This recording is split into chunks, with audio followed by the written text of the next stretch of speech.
at the casino. She lost all her money.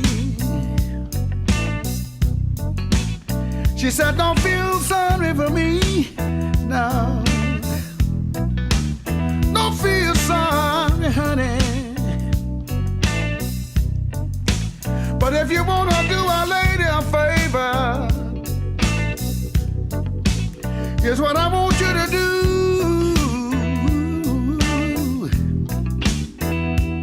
Just loan me $2.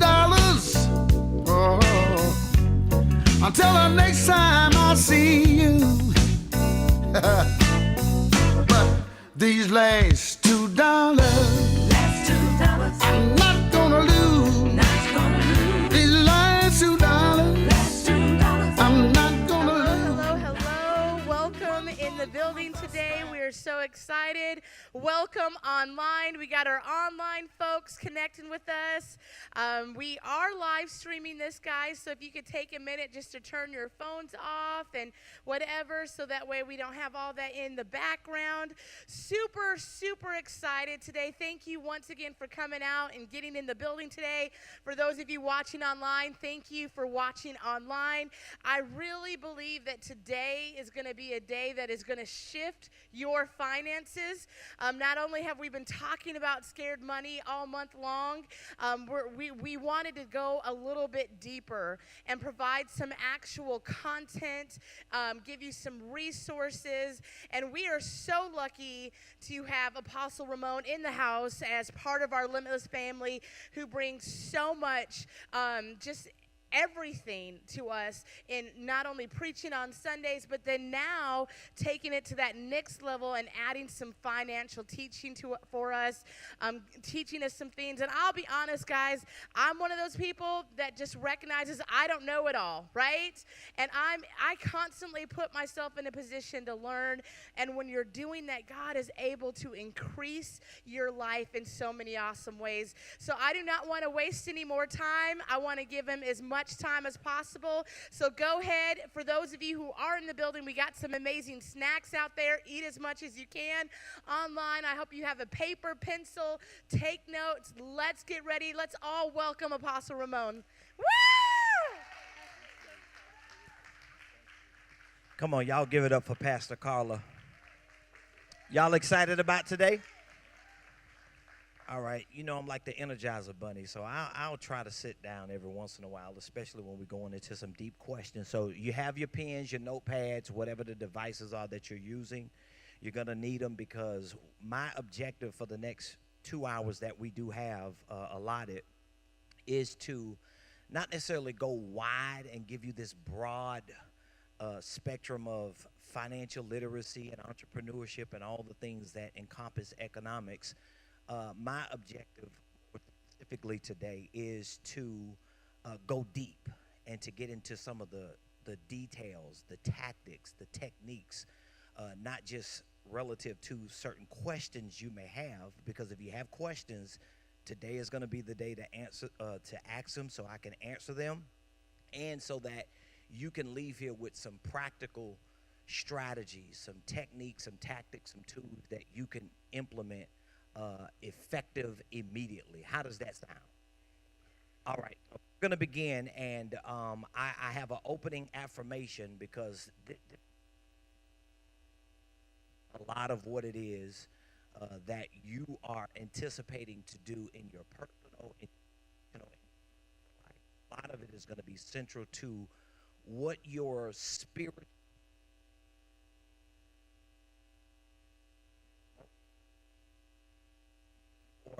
what your environmental disposition is. So if you are spiritually positioned correctly, if you're mentally, emotionally, if you are environmentally positioned correctly, it's going to make it a lot more easier for you to take the techniques, the tactics, the tools, and implement them in your life.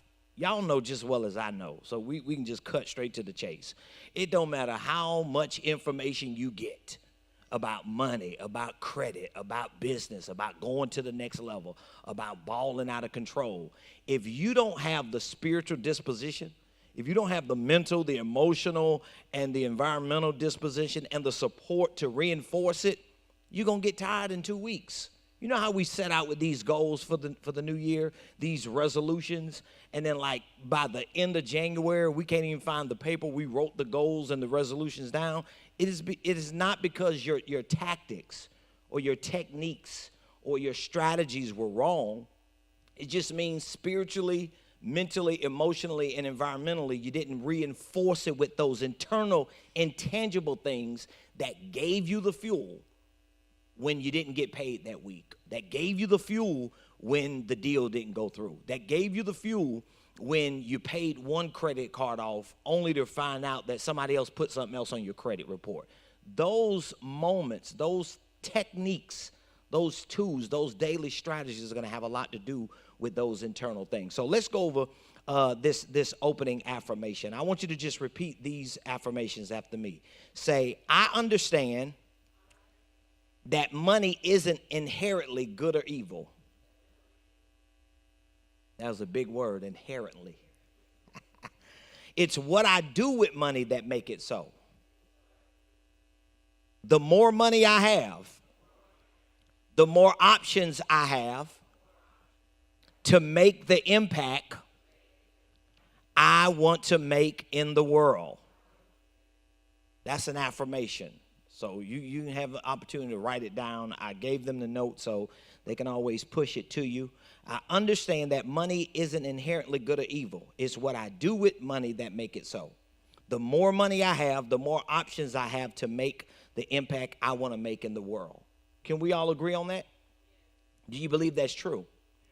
So money isn't good or evil. It's what you do with it that makes it good or evil. It's very important for you to understand that. The more money you have, guess what? The more money you have, guess what? The more options you have.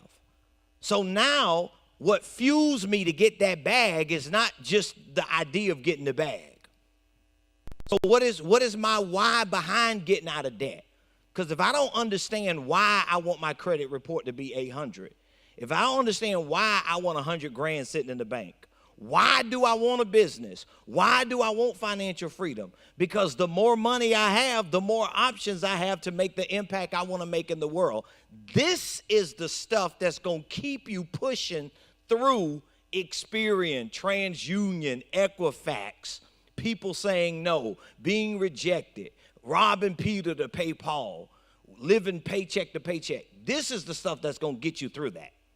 And the tactics and techniques are going to be complementary to that. Here's our next affirmation. Repeat after me. I also understand that my financial situation up until this point is simply a reflection of how I've related to money in making it, managing it, and multiplying it. I really want you to just let that sink in. Think about what's written up there. I understand that my financial situation, wherever I am right now financially, wherever I am, if you can look at your bank account, if you could pull up your account and see how much money you got, you have to understand that your financial situation up to this point is simply a reflection of my relationship with money.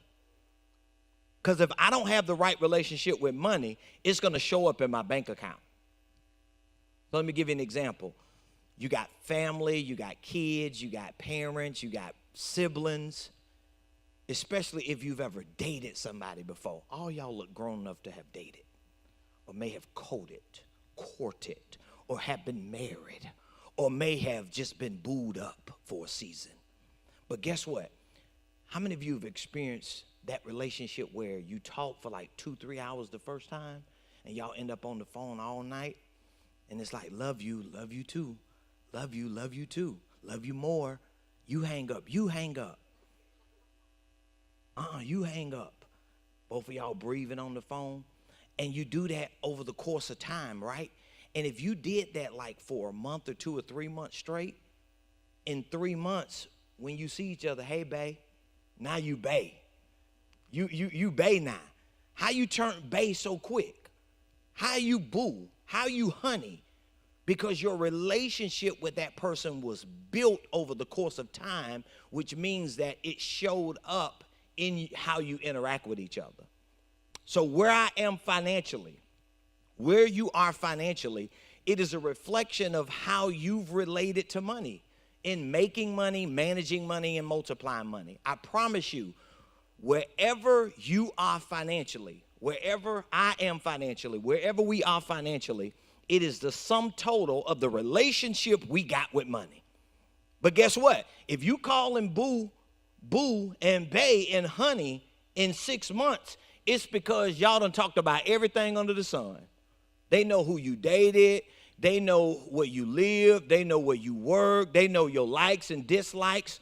Well, you got to have the same type of relationship with money, because if there's something internal in you that creates this disposition that you do not have the comfort level that you're supposed to have with money, it's going to show up in your bank account. And then you're going to start making sense of why you ain't really got money, why you really struggle. Oh, it's okay because I just love the Lord. I just got a better, bigger purpose on the planet. It ain't all about money. You're starting to make sense instead of working on that relationship. Because I got a relationship with my wife, I got to say love you every day. I got to check in. I got to call her when I'm checking out a Kroger and ask her, what color card should I swipe? Because we got a relationship. And if we stop communicating, if I stop learning the new version of her every day, we ain't going to stay together. Well, guess what's going to happen with money? I'm not going to continue to make it. I'm not going to continue to manage it. I'm not going to continue to multiply it because my relationship at some point ended. Got it? Here's the last affirmation. Repeat after me. There are virtually no limits to how much money I can make. Oh, I think we need to all read that together because that's a good one, ain't it? All right, the count of three. Let's all read it together. 1, 2, 3. There are virtually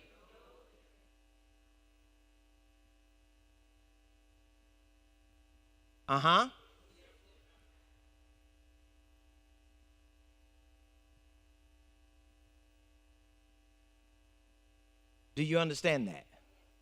So there are no limits to how much money you can make. There's no limits to how much money you can manage. There's no limit to how much money you can multiply. So we want to just get that out of the way. Anything that I think and feel about money, about success, about financial freedom, about getting to the next level, about having peace of mind in my financial life, it's all here. It's something that I got to fix here. So that once I start learning these economic principles, once I start getting the strategies and the techniques and tactics, I'm not going to talk myself and overthink myself out of the process.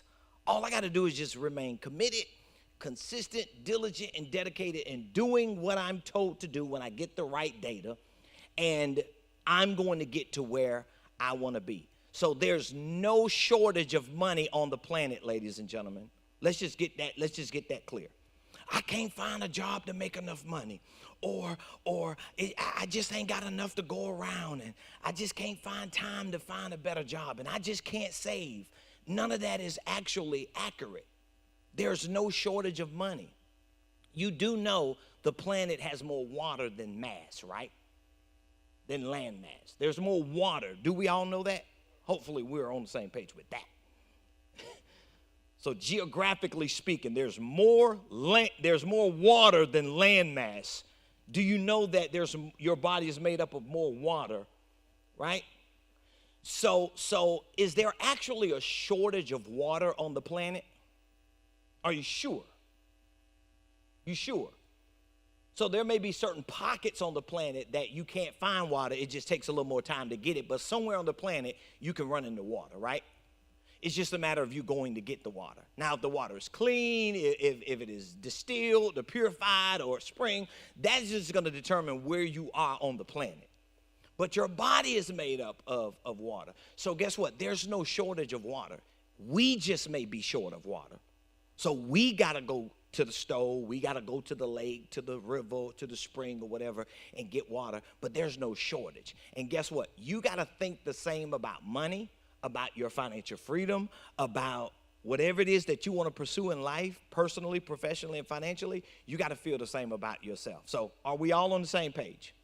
Okay, good. So here's what I'm going to do. I want to personally use, and I really had to concentrate and contextualize today because of the time that we do have. I typically host one-day events. I have 1 year programs. So from anywhere from 1 day to 1 year, I can plug anybody into a system with processes, principles, and practices to get them where they need to be. So today, I didn't want to just overwhelm everyone with this wide spectrum of general information. I wanted to go real deep. I want to be real specific, and I want to answer your questions because I want this time to be as valuable as it possibly can be. And the easiest way for me to do that is to not necessarily give you a shameless plug, but to at least give you what I use as a general guide for all of my clients to stay on the course of wherever their personal, professional, or financial goals should take them. And so I use what I call my 5-step millionaire plan. Now, again, you may not want to be a millionaire, but what you're going to learn is it's going to take way more money for you to live the quality of life that you want to live than probably the money you have set a goal to get. I guarantee your number is too low. And if your number is a million or in the millions, you may not necessarily have the strategies, the systems, and the processes that actually qualify and quantify you getting there. So we're going to just use these 5 steps that I want to provide for you. And I promise you, all of the suggested hot topics that Pastor Carla submitted to me, all of those topics are going to fit within the framework of one of those 5.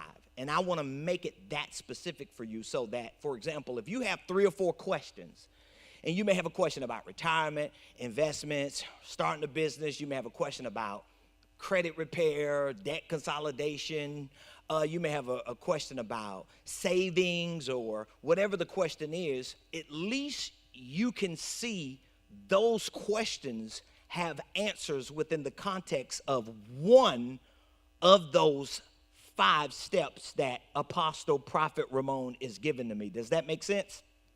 So at least when you leave here with the answers to 3 of your questions, you're not vaguely thinking, okay, so what do? I just fix those 3 things. Well, it's actually relative to step 3. Well, how do I get to step 3? I got to accomplish what? Step 2 and step 1. So if what I'm thinking about doing is step 5, he's saying to me, where I am in step 2, I need to execute whatever needs to be done so I can get to step 3, get to step 4, and then get to step 5. Because if you put the chariot before the horse, or if you misprioritize economic principles and practices that will guarantee certain levels of success, you're never going to get there. And let me just segue with these 5 by saying, you're listening to someone who was raised poor, okay? Both of my parents were crack addicts. Y'all heard my story, my testimony. Some of you are familiar with it. I'm a 70s baby, raised in South Florida. Both of my parents addicted to cocaine at the time, and of course, in the late 70s, they started freebasing, which turned into what we knew as the crack epidemic.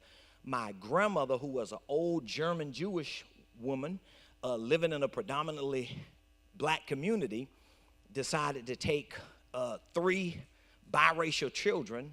I was the middle child, I have 2 sisters, and raise us. So, of course, being raised in extreme poverty, it was just horrible. But for me as a child, it was hard for me to understand life.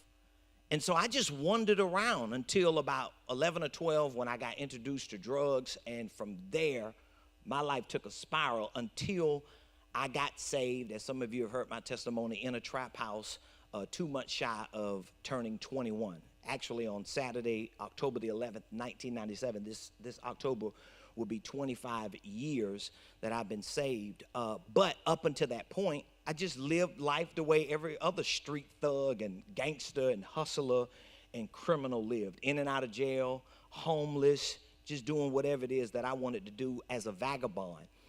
But once I got saved, I started realizing real quick that the same economic, systemic issues that we lived by in the streets and in the hood, everybody was living by in the church. Everybody was struggling, everybody was broke, and everybody had scriptures to justify and make sense of why they were struggling and broke.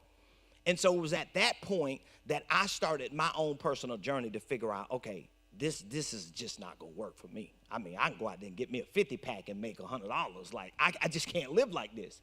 And it was very difficult for me because at the time, there were not a lot of people in the church that I was around that really understood financial literacy. They didn't understand economics. They didn't understand entrepreneurship. It was actually a testimony back then when someone left the world. They were no longer in the secular world, and so they would come into church and testify. I just quit my job, and I'm no longer in the world. I'm full-time in ministry, and I'm like, but now you're struggling in here, and we're looking at that as a testimony. And so it really wasn't until my wife and I got married in 2003, almost 19 years ago, that we decided that we were going to put together a 2-person team, and we was going to make something. And my wife was behind me. And again, for me, I don't have a formal education. I dropped out of school several times. Finally, when I dropped out of school, I was kind of forced by someone who just kept visiting me in jail, saying, when you get out this time, you just at least need to go get your GED. And so I knew I was going to have to educate myself. I knew that if there was one strength I had the strength of resilience. I was not going to give up. I had overcome so much in life, should have been dead, should have been doing life in prison. And at the time, we didn't have technology. So it was Encyclopedia Britannicas or the book section at Goodwill. And that's how I started my personal professional financial journey, by just brain dumping and learning everything that I possibly could. So even though I am self-taught, but my wife and I are millionaires, so obviously what we know works, and we've been able to work it for the last 18 years to build a successful organizational enterprise. So just as a segue, the principles and the strategies and the tactics and techniques I'm giving to you, I live them. So I know they work, and no one gave me a handout. So I know what it is to be scrapping. The most I've ever made when I was in the workforce, in which the last job I had was in 2001, and I got fired, and that was, 21 years ago? And the most I made was $10 an hour. So I was making $400 a week, and the reason why I made $400 a week, I just want you to see how gritty and grimy it has been for me to get to where I am, so you can understand. It doesn't matter where you are. If you didn't come from as worse of a condition as I did, being incarcerated, looking at 15 years in prison, going in and out of jail, being addicted to drugs, being homeless, getting saved, and the first year of my ministry, I got ordained in 2000. The first year, I lived in the church. I actually slept in my first lady's office and bathed in their bathroom for a whole year. That was the whole year of 2000. But by 2001, I realized that it had to be something different. And so the most I ever made was $10 an hour. And I knew that as long as I was willing to put the work in, I could get to where I wanted to be. And so everything that I'm sharing with you, it is information that I live by.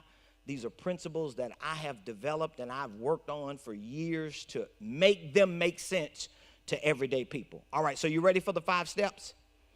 All right, and then we'll go through them, and I'll hit on all the suggested hot topics that Pastor Carla submitted to me. And then if you have any questions, just don't hesitate. Don't pull back, okay? Don't hold back. Just lift up your hand. I'm here to answer your questions and to give you tools, but I want you to be able to connect the dots with all 5. So here are the 5 steps. This is my 5-step millionaire plan. Number 1, to save a minimum of $1,000. Oh, you got it, huh? My man. Go ahead and write that down.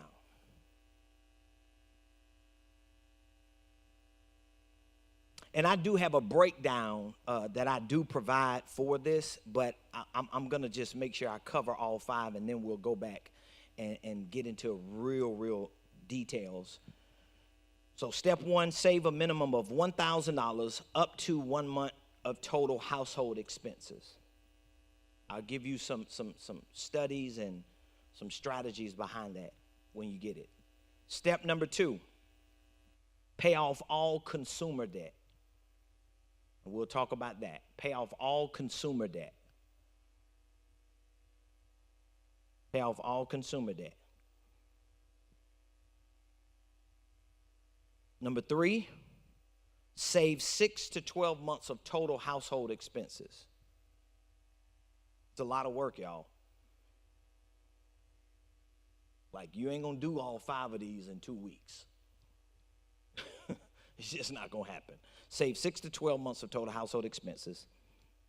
Step 4, use the 40% rule, the hardest one. I struggle with that all the time. I still struggle with it today. Use the 40% rule.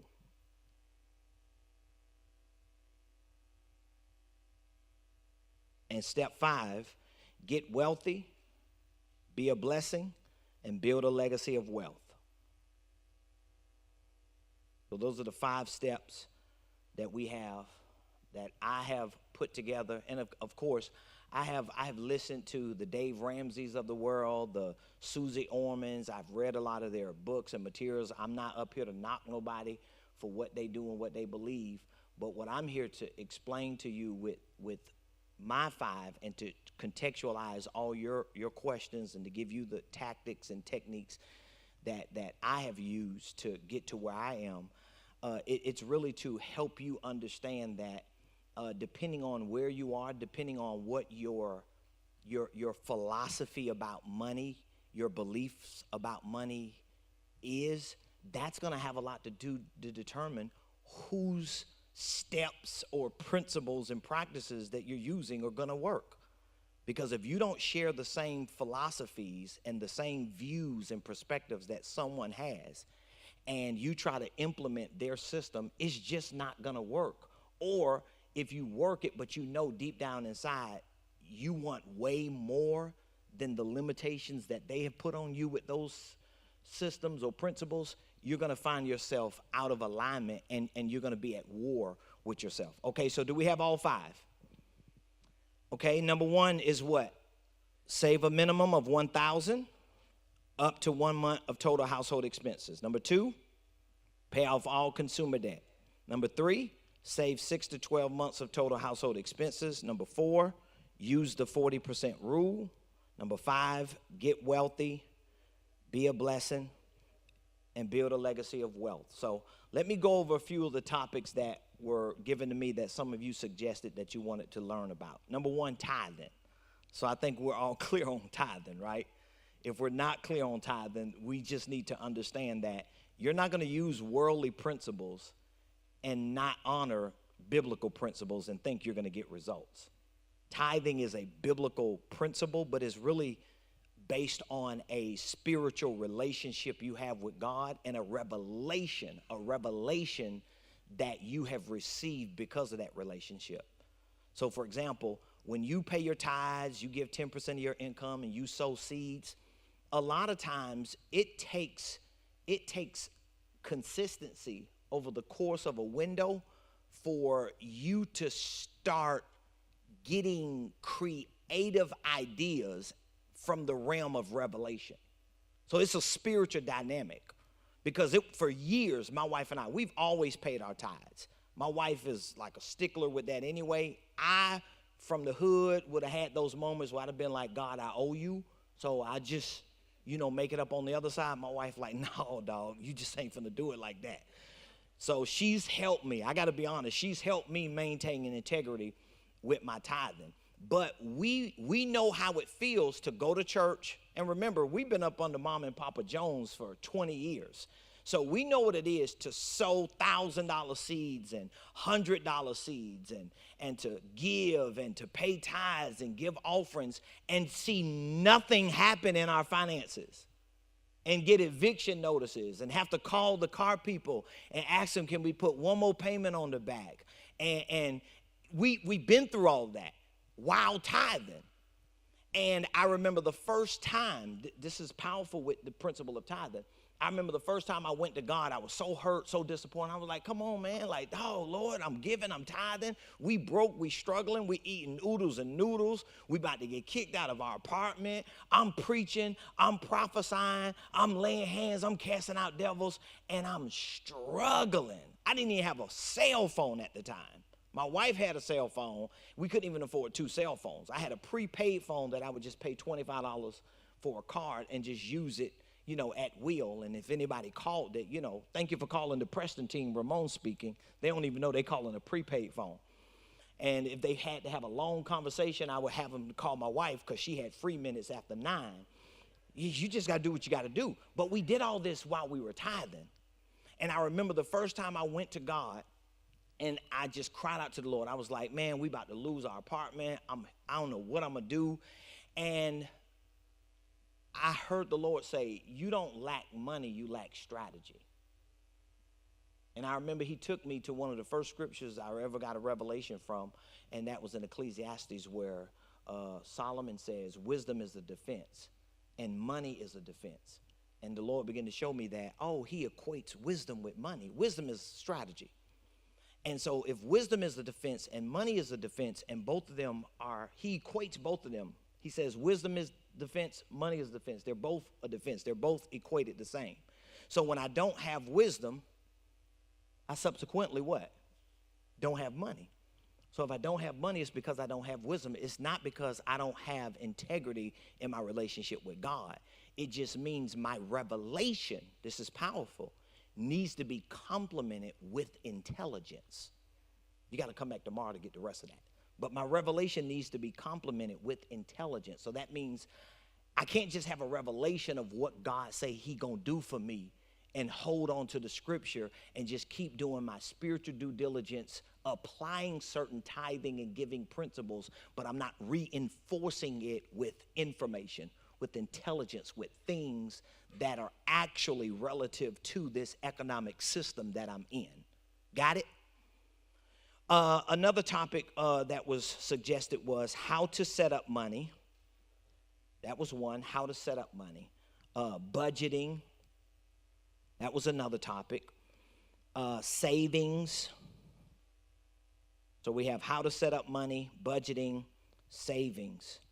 All 3 of those pretty much fall under the first step of our millionaire plan. I just want to make sure I cover all these topics that I was given. So how to set up money, budgeting, and saving, they are all relative to step number 1. So what is step number 1? Okay, now you're going to hear a lot of financial experts say you need to save at least $1,000. And one of the reasons why is because studies show that 76, pretty much 8 out of 10 adults in America don't have at least $1,000 saved. So that means 8 out of every 10 adults don't have at least $1,000. These are studies, surveys that have been done with adults in the United States of America. So almost everybody we know don't even have at least $1,000. In the hood, we call it a stack. They don't have at least a stack set aside that you, and I'm not talking about you got your income tax check and you put $1,000 up this week, but you know in 3 weeks you're going to go back and get it. We're talking about $1,000 to put up that you could just forget about. 8 out of 10 adults don't have that. So the psychology behind step 1, the psychology behind this is for you to get your first win. $1,000 ain't going to change nothing. You know your alternator and your transmission or something in your car can go out. Or something can happen and it's like, I need 500 to go with the 1,000. So it's just you psychologically giving yourself the first win once you commit to a process like these 5 steps. Because this is really a financial plan. And you have to put some type of plan together that you can stick to and say, if all else fails, I have to at least get past 1. Because remember, if you ain't even at step 1 and you around here talking about, I'm finna invest in Bitcoin, I'm finna get some NFTs, Google doing a stock split, you ain't even got $1,000 saved. You're doing it wrong. If that stock goes up 10,000%, what is 10,000% of $100 or $300? It's just not enough to change your life, and you're trying to find a get-rich-quick scheme that's never going to work. You got to be practical, and your practical strategies have to be based on not just revelation, but intelligence. So I've got to stick to the plan. So studies show that almost 10 people that are considered adults in America don't have $1,000, okay? So that's a very, very important point. So when it comes to setting up money, budgeting, and saving, you must first learn how to save at least $1,000. Now, let's say if you could save more than $1,000. Well, save up to 1 month of total household expenses. Don't try to do what a lot of people who are financially misinformed do. Oh, I'm going to put $7,000 up only to borrow 3 next month. Because you can't afford to put 7 up. So you have to do it in a way that you don't have to go back and change it. So if you can afford to put $1,000 up, right? Put $1,000 up. If you could afford to put up more, put up 1 month of total household expenses. Now, there are different groups of people. If you are a W-2 employee, I know you got the next slide. I'm going to go to that breakdown for one if you can get to that next slide. But if you're a W-2 employee, I'm going to just walk you through each technique.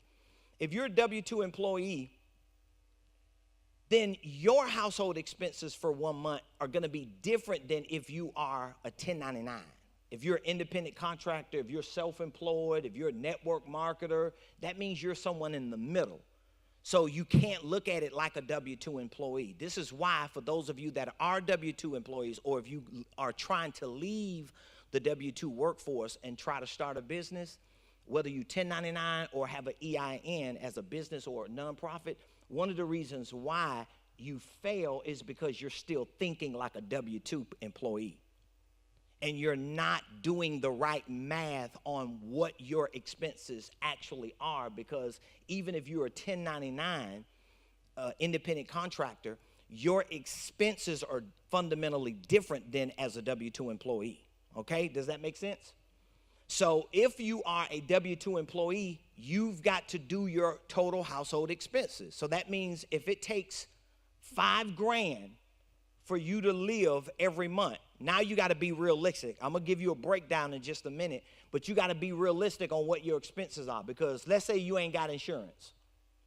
Let's say if you're not being realistic about your expenses, because you need to have life insurance, you need to have health insurance, and you're not factoring that $700 in. You just thinking, oh, my expenses are $2,200 a month. No, it ain't. Because that don't include something breaking down. It don't include maintenance on your house. It don't include the grandbaby. It don't include shopping. It don't include insurance. So you've got to be realistic about this, okay?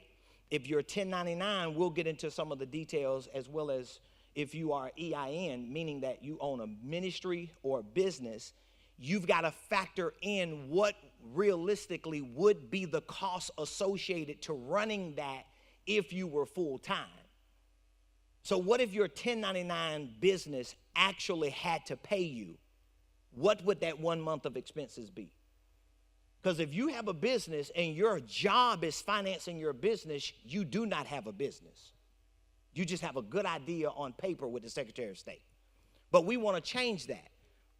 We want to bring you to a place to where it's sustainable, but you got to be willing to do the math and stick to the plan. Am I making sense so far? I'm trying to be as specific as I can. So do you have that breakdown for me for step 1? So now here is the breakdown on Prophet Ramone, Apostle. Okay, you telling me to save a thou or a 1 month total household expenses. How do I do it then? This is where it gets good, because this is my lane. I'm a business and financial consultant and coach, and I walk people through this. I educate people. I train people. I put them on programs to make sure that they reach their goal. Here is how you're going to do it. First thing you're going to do is develop. I do not use the word budget. So as I said, if you listen to Dave Ramsey and Susie Orman, them, I'm not going to knock them, but I don't agree with a lot of their philosophies. And that's just my opinion. You have to have your own opinion, but you have to make a decision who you're going to listen to. You can't listen to it. You're just not going to get it going on YouTube and think you're going to Google your way to success.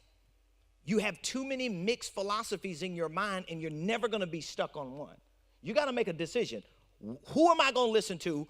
Who am I going to follow? What am I going to take in? And what am I going to stick to? Because if you keep jumping around, guess what's going to happen? You're not going to stick to the plan. So first thing you need to do is develop a spending plan using a financial management app to track all income and expenses. I'm giving you techniques here. What is an example of a financial management app? Mint.com. Mint.com. Now, if you are anticipating being a 1099 self-employee or business owner, I would highly recommend Mint. I know Dave and a lot of other companies have their own apps, but I would recommend Mint. Here's why. Because Mint is powered by Intuit, which actually owns and powers QuickBooks. So the migration from Mint personally to QuickBooks professionally will be easier fundamentally because their system is and their infrastructure is similar, okay? So this is what you're going to do. You're going to develop a spending plan using a financial management app. We're not scribbling around here. Okay, we're not going to just be writing stuff down. I got get my calculator out. I got $100 here and 18 there, and no, you're going to do it as a professional. This is only if you want to do better financially. If you don't, everything I'm saying to you means nothing. But if you're serious about it, this is the work you're going to have to do. Like, nobody's going to do this for you. I had to figure that out, and I had to figure it out at a time when we had no technology. So I was forced to scribble with calculators, just typing all day, okay? So we want to develop a spending plan. Now, again, when you think about a spending plan, what is so different between a spending plan and a budget? Does anybody have an idea what would be one of the differences?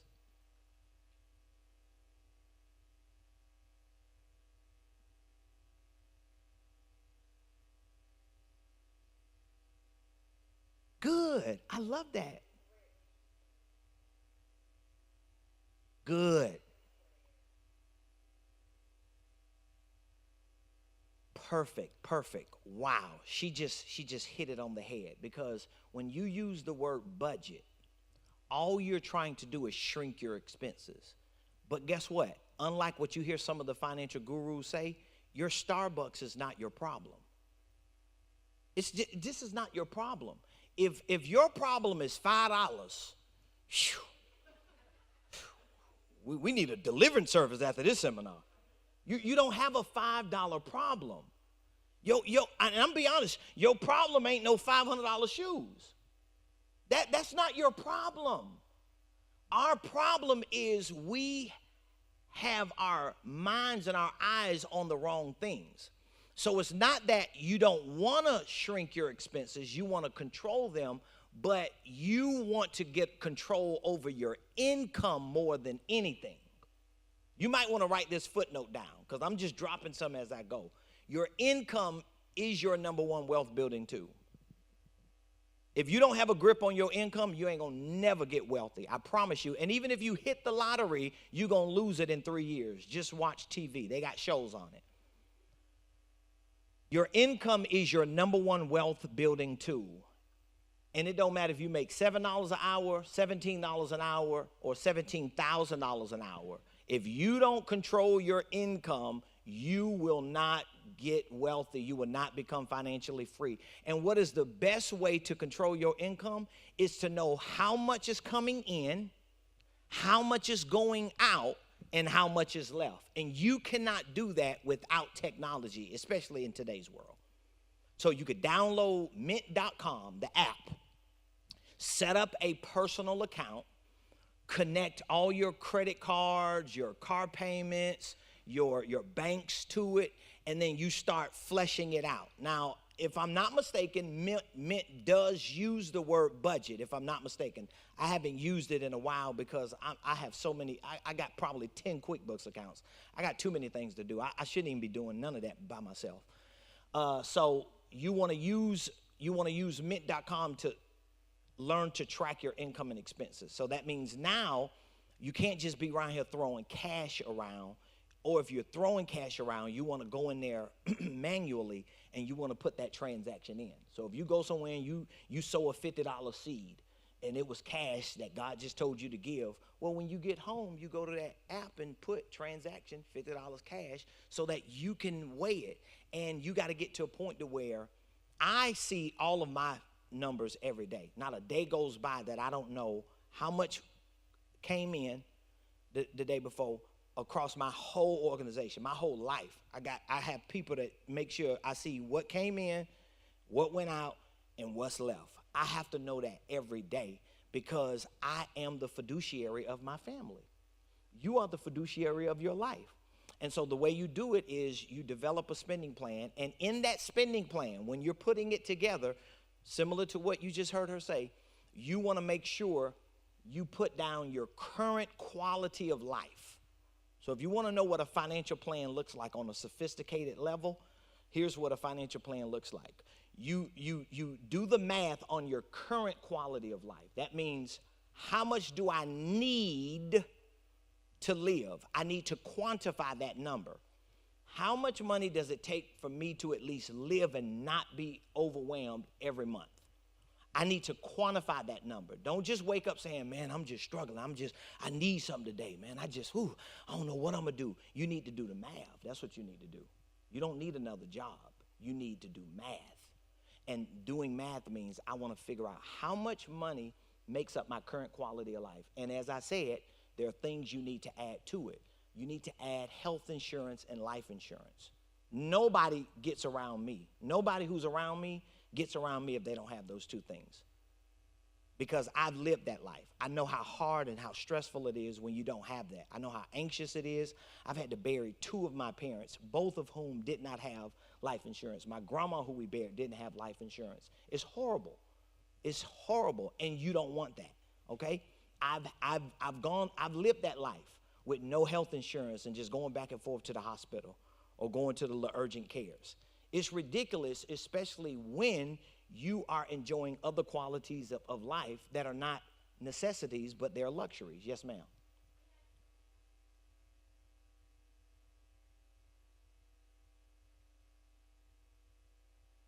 I'm going to show you some strategies on what you can do. Because again, if you put this together, so for example, when somebody says that to me, I'm going to answer that. But when somebody says that to me, especially if I'm sitting down with someone and they do not have a financial management app, they don't even know where their money is. I could sit down with anybody and I guarantee I'll find $400-500. Easy. I'll be like, oh, there's all your money right there. How much you short every month? $350. Well, there's $480 there. Because I'm just going to do the math. I'm going to break it down into granular numbers to where I know which, when you use these apps, you should know how much money you make and spend every day. Oh, I only get paid twice a month, but you live 30 days that month. Oh, I pay a car note a month, $500, divided by 30 days.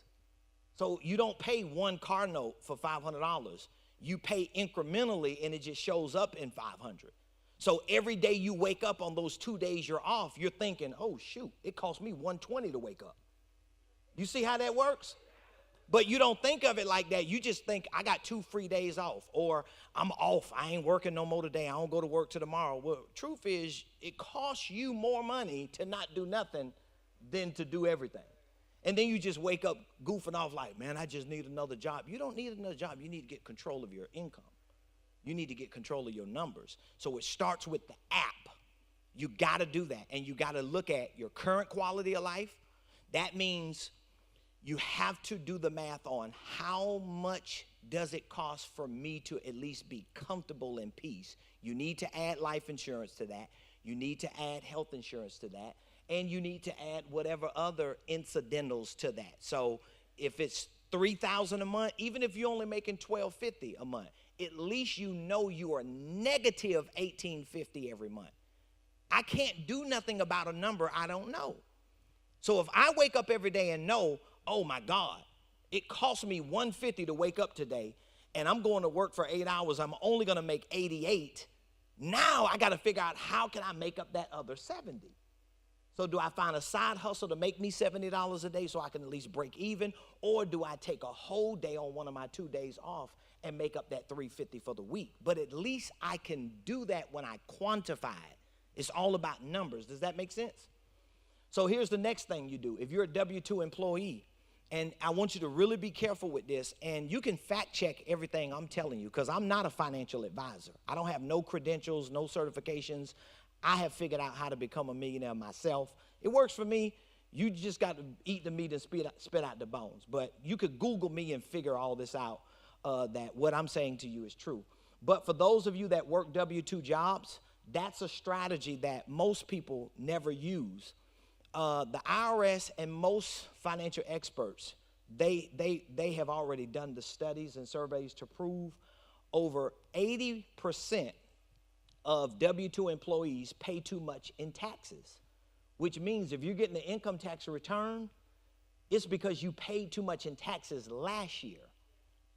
So all you have to do is look at that income tax return that you get this year and divide it into 12 to see that's how much money you could have been getting more every month last year if you would have just readjusted your W-4 form.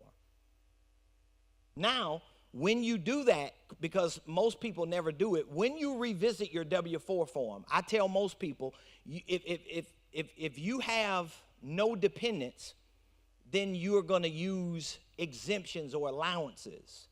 But a lot of people just don't understand those forms, so that means you just going to put 0, and they're going to beat you across your head all year because you're going to pay too much in federal taxes. So what I encourage a lot of people, and guess what? I want you to Google Dave Ramsey, the people you all typically trust, Susie Orman, whoever the financial gurus are. Make sure you go to YouTube or Google and put in financial guru or financial expert W-2, W-4 forms and see who comes up to tell you the same thing. Most of them are going to tell you if you go back and revisit your W-4 form, you need to go up to at least 9. And you're thinking, I don't have 9 dependents. They're not dependents. These are allowances, because what you typically do is pair it with the 1099 or EIN. This is one of the reasons why people become network marketers. Because, and I'm not telling you to become a network marketer, because maybe you just want to start a business and run a lot of these tax minimization strategies through your business so that you can start leveraging what you're doing in your personal life through your business. So for example, if you have a business, your business needs to pay a phone bill. Your business needs to pay internet. Your business needs an office. Your business needs gas. Your business can finance your dinners when you're taking your business partner out to dinner. So me and my wife, we eat out every day. I don't even cook, but we always talking about business though. You get what I mean? So if you're going to revisit your W-4 form, I just highly recommend that you make sure you pair it with a strategy. Why? Because if you went back to your HR department next week and said, oh, Prophet Ramone, Apostle Ramone told me to put 9, and then you put 9, and then the next pay period, you go from $580 a week to $760, and you like, oh, I just made $200-something more every 2 weeks. Well, the thing of it is, next year when you do your taxes, if you cannot show that you have deductions to weigh against that, womp, womp, womp. So you can't be lazy with this. You have to be strategic. And unfortunately, ladies and gentlemen, everything I'm telling you, there are really no other ways around it. Unless you're going to just hope by the time you're 65 or 70, God figures it all out for you. But I know a whole lot of people who are in that age range and who just shouted their way and prophesied their way and churched their way to that place. And they're struggling right now because they've never done the math or the due diligence. So this is one strategy. If you are a W-2 employee, this is one strategy that you can use. You can revisit your W-4. I've worked with so many clients with this just recently, maybe within the last 3 or 4 months. It was like a big deal. I sat down with a couple. Both of them wanted to start a business, and they both worked W-2 jobs. And so that was one of the first questions I asked my clients. So if you're a W-2 employee, have you revisited your W-4? They was like, huh? What you mean? I was like, wow. I said, well, here's what you need to do. You need to do this, that, and the other. And since you're starting a business, you need to start not only making sure you stay on top of your income, expenses, and cash flow in your personal, but you got to set up a QuickBooks account, because it's the same thing for those of you that are business owners. Set up a QuickBooks account so you can manage. Well, my business is not making money. I know, but your business has expenses. So you at least need to itemize your expenses so that when you do get around to doing your taxes next year, you might not be able to go to cuz and let them do it. You might have to pay a CPA $450 to do it, or $500, but that's the cost of being the boss. If you don't want to do the things I'm telling you to do, then it's just going to stay the way it is. If you want to get to the next level financially, you got to do what people who get to the next level financially do. And people like me make it real easy, because I knew none of this when I first started. I had to figure everything out without technology and systems and processes. And so once they did the math, they called me like within the next month.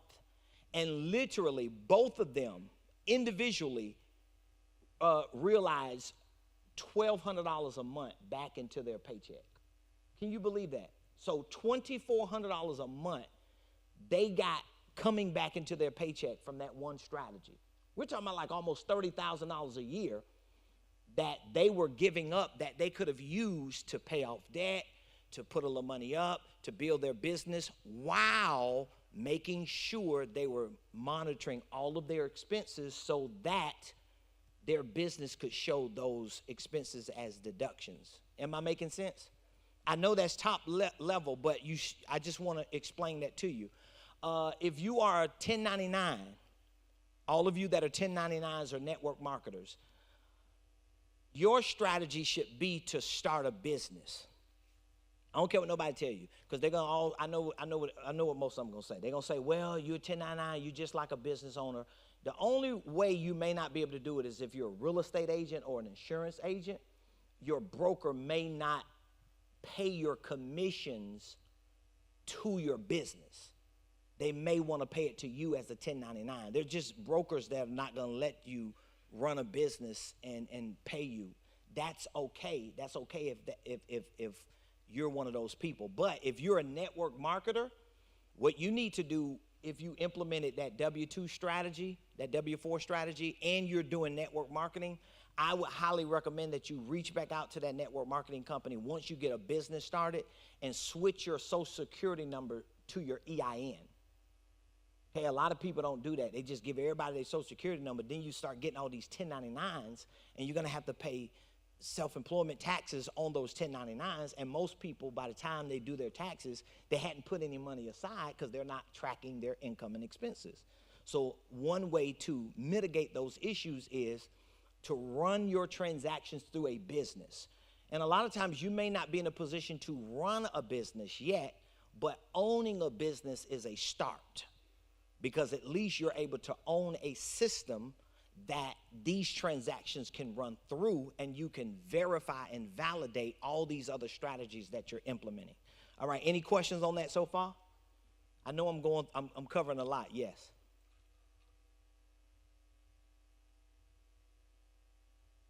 Yeah, that's the basic way of saving your receipts, but if you are using these apps and you are actually using your debit card and you're staying on top of that. Like, I work with CPAs and tax strategists. I'm not one, but I work with, I have a lot of them that are in my network, in my ecosystem that I work with in different places. I've never really had one say, oh, you can't use your transactions that show up from on your bank account through your debit card to validate it. So I'm not saying you can't use your receipts, but if you have your Mint account set up or for your personal finances, and or if you have your QuickBooks account set up for your 1099 or your business transactions, then if you're swiping your debit card or credit card for your business, or if you're making sure you put those transactions with receipts in, you're gonna have that track record. But again, it's gonna be a part of you learning to become a manager of your finances. This is the part that y'all read in the affirmations earlier. Make money, manage money. Well, managing money means I've got to stay on top of the money that I'm making. So I should be able to look back every 30 days, especially if I'm running transactions through a business. When you start using some of those strategies, you should be able to look back every 30 days and say, oh, okay, I had this much money coming in.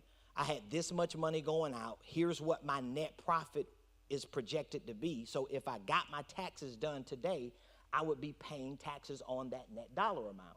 So you have to be able to stay on top. You can't wait till December and be like, oh my God, Lord, I don't know what happened. You know, I've done that before. I've done that before where I've had hundreds of transactions I had to go back and reconcile because I didn't stay on top of it if I had too many accounts. So the wise thing would be, for starters, is yes, keep the receipts. Make sure that they match all the transactions that show up on your financial management app, whether it's Mint or QuickBooks, and make sure that if you revisit your W-4, even if you don't go all the way up to the top and put 9 allowances, if you put 6, you're going to see the dollar difference when you get your next pay stub. So if you look at your pay stub now and you see they're taking out $200 every 2 weeks of federal taxes, and you go from 2 to 5 or 2 to 6, and then your next pay stub, that $200 that they're taking out went to 18, then you know you're going to realize another 170 something odd dollars in your check. But then that means for the next year, that total dollar amount that you no longer are giving them, you're probably not going to get that dollar amount back from them, but you're going to make sure you're weighing it against your business deductions. So you have to be responsible when you start playing that game. So it's education. You got to get educated on a lot of those things. You got to get trained. You don't just want to jump out there. I know a lot of people who jump out there and say, oh, it sounds good, and then you do it, and then next year you blaming everybody who told you what to do, when throughout the year you got to educate yourself. You got to train. You got to get real good at that. Any other questions on that? Okay, everybody got it? All right, so we had a couple other topics. So that really covered the how to set up money, the budgeting, and the savings, okay? A couple other suggested hot topics was on how to set up a business plan. I'll just hit on that real quick because it kind of ties to step one. I'm really not a proponent, so I probably won't be the best person to talk to you about setting up a traditional business plan because they mean nothing. Because most of the time, they're just full of words. A lot of our business plans are just words. You got 25 pages of what you finna do and what you projecting to do. And no bank is going to give you money because the bank is looking at the financial page. They're looking at how much money you got coming in, how much money you got going out, and how much money you got left. So if you're going to have a business plan, this is a whole nother seminar, but just to kind of squeeze it into a few moments, a real business plan is this. You take an idea, you convert that idea into a product or service. Experts call this minimum viable product. So most of the technology that you and I use from an expert perspective was a minimum viable product that they had an idea for. They created it, they engineered it, and they introduced it to the market, And once we started paying for it, we started financing the upgrading. But they had a good enough product to introduce to the market. So, like, this is like napkin business plan. I'm not saying there are not certain institutions or banks that won't require a sophisticated business plan with your projections and with all of the nice language and the details. But what I'm saying to you, most solopreneurs, small business owners who are just getting started, they are focusing on everything except the main thing. This is why people who are not financially literate that are talking to you about entrepreneurship and business, all they're going to talk about is, oh, you got to get a business credit card. Oh, you can go to the bank and get a $25,000 credit line. Oh, you can get a U line or a trade line. Ain't none of that going to make your business money necessarily. As a matter of fact, most people who get credit cards and U lines and trade lines and Home Depot cards for their business end up owing all of those companies, closing the business down. You know why? Because they didn't even have a minimum viable product to take to the market in exchange for somebody's money. So if you have an idea, if your idea is a product or service, you have to go through the process of packaging that idea, putting a price to that idea, introducing it to the market to see if the market is responding to you. Because if you think it's a good idea, but nobody's buying that good idea, it may not be a good idea, or you may need to bring it back into the research and development incubator, work on it a little more, reintroduce it until somebody buys it. Because everything in business is about sales. So I'm not getting into like all the details. I do teachings on that when it comes to certain sophisticated levels of business plans. But I'm telling you, if you have an idea for a business, decide what your products and services are. If you've decided what they are, make sure that you have a value proposition, meaning that you have a minimum viable product or service that you can attach a dollar amount to, and you can put a value proposition together to share with people on social media, to share with your family, so that in exchange of that product or service, they can give you money. And then you can start putting a plan together. So this is what I walk a lot of my clients through. So they have a product, they have a service, they put a price to it. Once they put a price to it, we look at the price. We try to create at least 3 prices because we want a median price. So for example, if you got a $20 product, you may need a $200 product and service to go with that. You may need a $100 product and service. So it doesn't mean if you're selling t-shirts, for example, you're selling $20 t-shirts and you want to be a millionaire. Okay, now we need to do the math. How many t-shirts do you need to sell to make $1 million? Right? So let's just do the math on that. I love math. I love calculators. I'm just giving an example on the business, on the business plan. So that's 50,000 t-shirts you need to sell at $20. That may happen, but it's not realistic from a business perspective.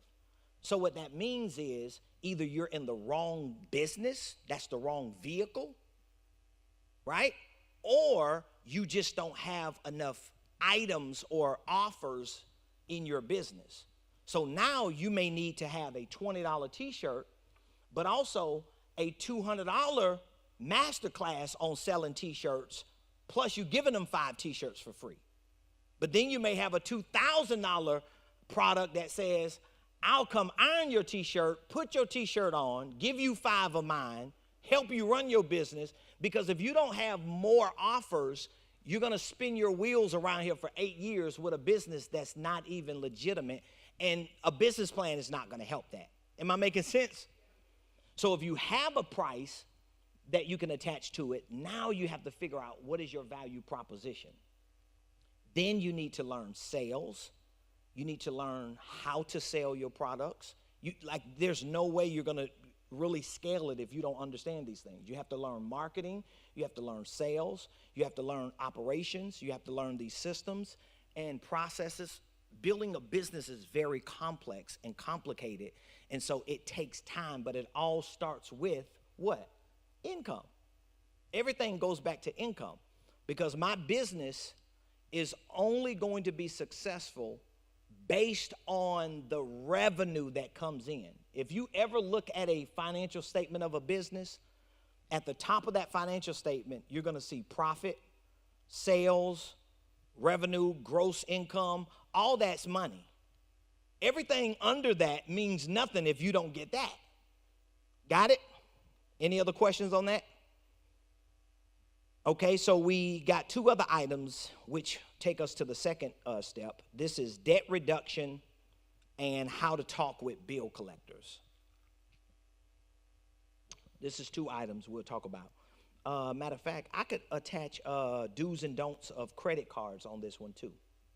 These are three hot suggested topics. Debt reduction, how to talk with bill collectors, do's and don'ts of credit cards. So can we go to the second step? Debt reduction. Let's see, debt reduction, how to talk with bill collectors, and do's and don'ts. Now again, I don't focus on debt as much as I focus on income. You know why? Most of us who get in debt, we don't have a debt problem, we got a what problem? Thank you, you catching on. It was an income problem that got me into debt. Because either I got in debt with the anticipation of making more money, the job didn't come through, the business didn't go on, and now I got 12 credit cards, and now I'm in debt. But the debt came because I anticipated income that I didn't qualify and quantify. So I shouldn't have really got in debt. I should have made a sale. I should have made income, then let my income determine how much debt I should get and weigh it against the two. That's why anybody that's telling you to do it that other way, don't do it, because you're going to end up in a lot of trouble. So if I'm a hustler, I'm a grinder, I'm a scrapper, but there was a time I had at least $100,000 in credit card debt. So I know what it is to literally live every 30 days off credit cards. I was paying rent, car notes, I was paying everything off credit cards. But a lot of the debt I got into was because I didn't have enough income. So because I didn't have income coming in my business, guess what I wanted to go do? Get a Home Depot card, get a Lowe's card, get a Capital One, get a First Premier, get a Credit One. I had them all, y'all. $225 credit cards all the way up to $10,000 credit cards. But what I was missing was what? Income. So for those of you that are in debt, step 2, that means once you save $1,000 or once you put at least 1 month of total household expenses aside, you want to go to step 2. So again, don't try to put all this other money aside, especially if you have a financial plan. See, I had to do this. There was a time I was a couple $100,000 in debt because I was ignorant of this stuff. I was just good at getting out there hustling, making it happen, until I woke up one day and realized, man, you got a big house, you got Range Rovers and Mercedes in your parking lot, you got a nice building for your office, but bruh, all the money you got coming in every month is going out. But at least I was tracking my income to see, wow, you got $20,000 coming in this month, and you had $20,000 that go out. You can't sustain that, because what happens in the months that you got 25 going out and you got 20 coming in, or you got 25 coming in and 38 going out? All of a sudden, you find yourself back in the bottom. So for those of you that have debt, once you get the 1,000 or the 1 month of total household expenses and you've done the real math, all of your other money should be not to invest in Amazon stock. I'm just going to be the one to tell you. You don't have to agree with me, but going to get you an Airbnb or investing in anything, that money is too slow. You would be better off investing in your education, in your training, and in your own business to speed up the income flow process, because a lot of that money you're investing is slow money. Like right now, today, in most investments, and most of the stocks, you're not even getting like monthly cash flow. But even, I know we have this grand idea. Well, because everybody that I sit down with today, that's what they tell me. And I ain't throwing no shade, but maybe I am throwing a little shade. I want to get me an Airbnb. You know, I can rent it out 8 days a month, and I can make $18,000. I was like, go ahead, give it a try. All right, if you think it's that easy, but what you don't understand is you're going to get another job. That's another job. That's not a passive investment. And for tax purposes, they're not going to treat that money as passive income because you're working to make that money. You're managing it. You're hiring a company to go and clean it. You could use that money to better yourself and to put yourself in a sustainable long-term financial position. Because does anybody know why I am saying once you save the $1,000 or 1 month that you need to pay off consumer debt? Does anybody know why I'm saying consumer?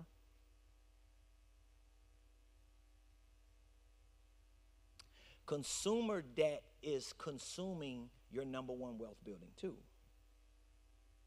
What is it consuming? Your income. So all the money you got coming in, like what Pastor Carla just said, somebody said, what do I do if all the money I got coming in is going out? You got to get rid of the things that's consuming it. So if I implement a W-4 strategy and I start making more money, if I'm not disciplined to control my income, guess what I'm going to do with that extra $200? Boo, you want to go out to the movies tonight? You know, I'm feeling good this pay period. I got $200 extra because you're not disciplined to stay in control of your income.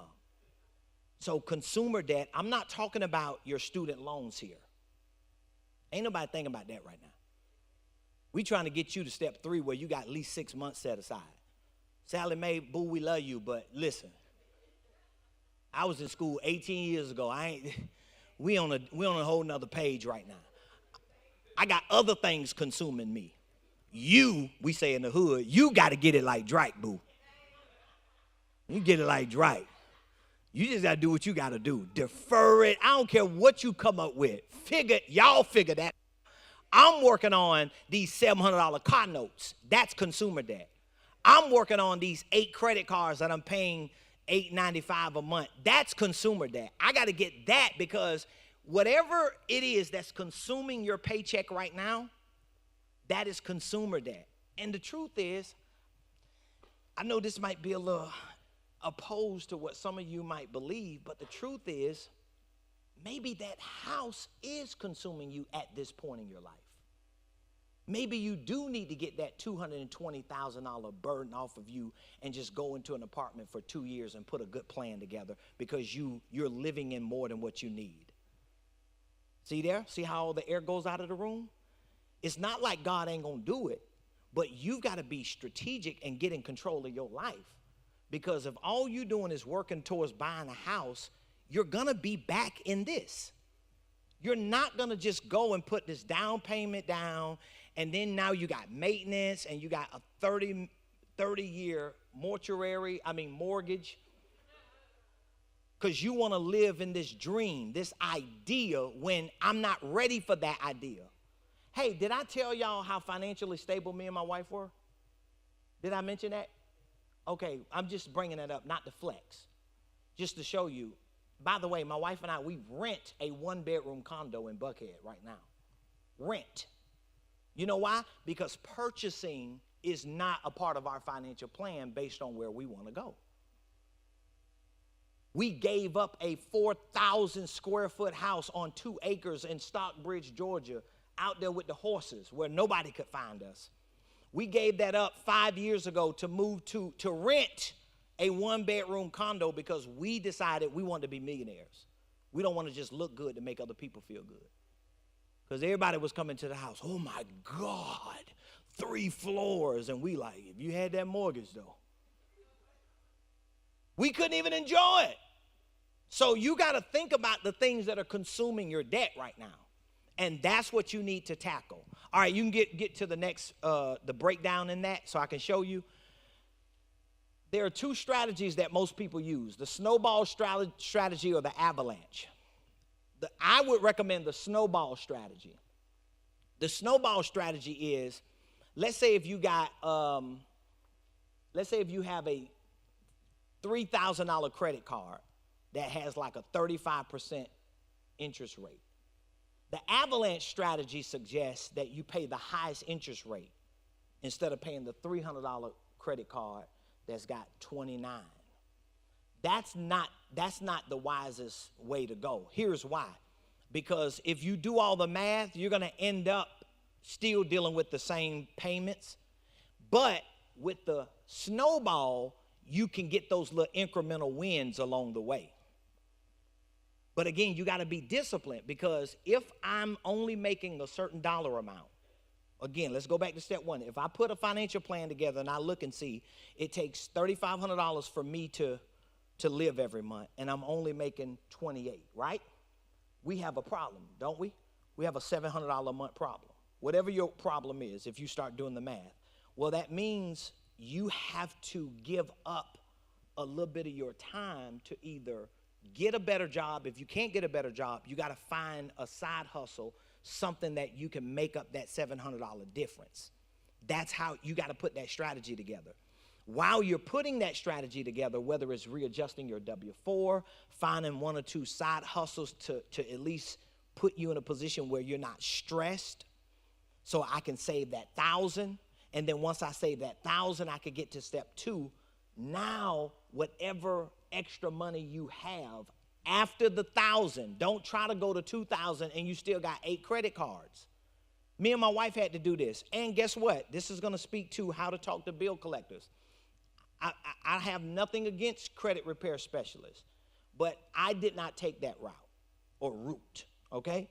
What me and my wife did was we paid money for someone who knew what they were doing to get us a real good credit report, okay? We had a law firm give us a credit report. You know, law firms, like, I'm sure there are other companies that do it, but we knew a few lawyers in Buckhead that's in our building. We was like, you know, pull our credit, give us our credit report, because they do like bankruptcies and stuff. And we didn't want to do a bankruptcy because we was just like, I don't want to be haunted by that for the next 7 years. And because of the business my wife and I was in, we didn't even have that option, really. She's a real estate agent. We work with mortgage companies.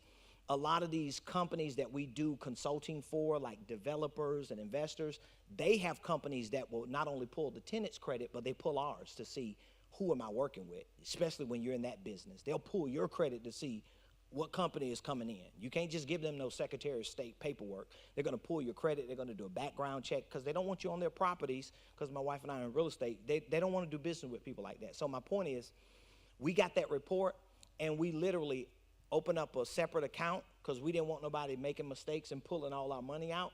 We opened up a separate account, and we started calling every time we put a couple thousand in that account, we would see how much we had. So I think we started out, we probably put, and again, we was at a different place, so we may have put like 15,000 in that account. And we finna see if we can make 30,000, 15,000. But we got money to work with. And guess what we did? We did the hard work. I'm not saying you can't hire credit repair specialists, but most time you can't even afford one. And if it's a credit repair specialist that's just moving you into becoming a network marketer, then you're really not serving the purpose of getting your credit repair, or maybe you are, I don't know. But all I'm saying to you, just be aware of it and be mindful of it. Don't get into something that you're not comfortable with and you're not clear on and you have a different expectation. So the snowball strategy is, I'm going to call credit one. I owe them $400. Okay, First Premier, you know how they give you the $300 credit card, then when you open it up, they take $75 and you really only got $225. I'm going to call them, and I'm going to get all these small wins, and I'm going to put all of my efforts towards that. Now, again, it doesn't mean that you have to give up Starbucks. I'm not the one that's going to tell you that, because instead of me telling you to give up Starbucks, I'm going to tell you, go out there and make more money. Find new ways to bring income in. Justify your Starbucks. I'm not going to tell you not to take your wife or your husband out to date night. If that's $150 you got set aside, but you know you can't afford it, figure out a way on your day off to make that $150 up. Or make $250 to have an extra $100. You just got to create the right strategy. But the snowball strategy is going to be the best way to pay off your consumer debt. So I would work on the credit cards. If you got payday loans, or if you got banks or something that you owe, and these are like consumer loans, anything that's consuming your money. Now, one of the topics was on how to talk to bill collectors. Again, I'm not going to focus on the debt that I owe before I focus on the debt that's consuming my income. Do you understand me? So you got 4 credit cards that they're closed. That, Scam Likely is calling you every day. You know who they is, right? We all know who Scam Likely is. If they're calling you because you got 4 credit cards that are already closed, it's in debt collection. But you got 3 credit cards that you're still paying payments on, and they're high, they're maxed out. You need to focus on getting those first 3 out of the way. You need to pay that. Then you can work on the collectors. Because if you're working on the collectors and you're not paying off what you got because you're so concerned about your credit score, well, I don't want to close it. You don't need a credit card. You can't afford to have one. You're not disciplined enough at this point. You got to be honest with yourself. I had credit cards that I had to close because I knew I don't need it. I'm not disciplined enough to have $2,000, $3,000 on a credit card. Because when emergency come up, guess what? I'm going to use it. You know you're going to use it. Don't trick yourself into going back to step 0. Just my opinion on it. So I would say use debit cards or cash for all purchases. And again, here we go. Well, I got to get my points every month. Are you worried about points, flight miles, or income? Because when you 60 or 70, this stuff, your points ain't going to help you. Your frequent flyer miles ain't gonna do nothing for you. Them little bonuses you get at Kroger and Wally World, it has nothing to do with your future. So you gotta start using debit cards or cash for all purchases. Avoid credit cards, avoid payday loans, buy here, pay here loans. I wouldn't do it. And if you're in a position, if you're stuck with it now, you need to put a strategy together to get out of that. I have a lot of people from the urban community. I'm from the hood, so I got a whole lot of people from the hood. When I'm sitting down with them, they got buy here, pay here cars, 28,000%. They paying for the next 20 years. I just talked to someone the other day. They've been paying payments for 2 years, and the same amount that they owed 2 years ago, because they was late sometimes. The same amount they owed 2 years ago, they owe now. And I said, how much you owe? I owe $20,000. Well, you shouldn't have bought a $20,000 car. Well, me and my kids, you don't need a $20,000 car. Find you a slider, boo. That's what prayer for.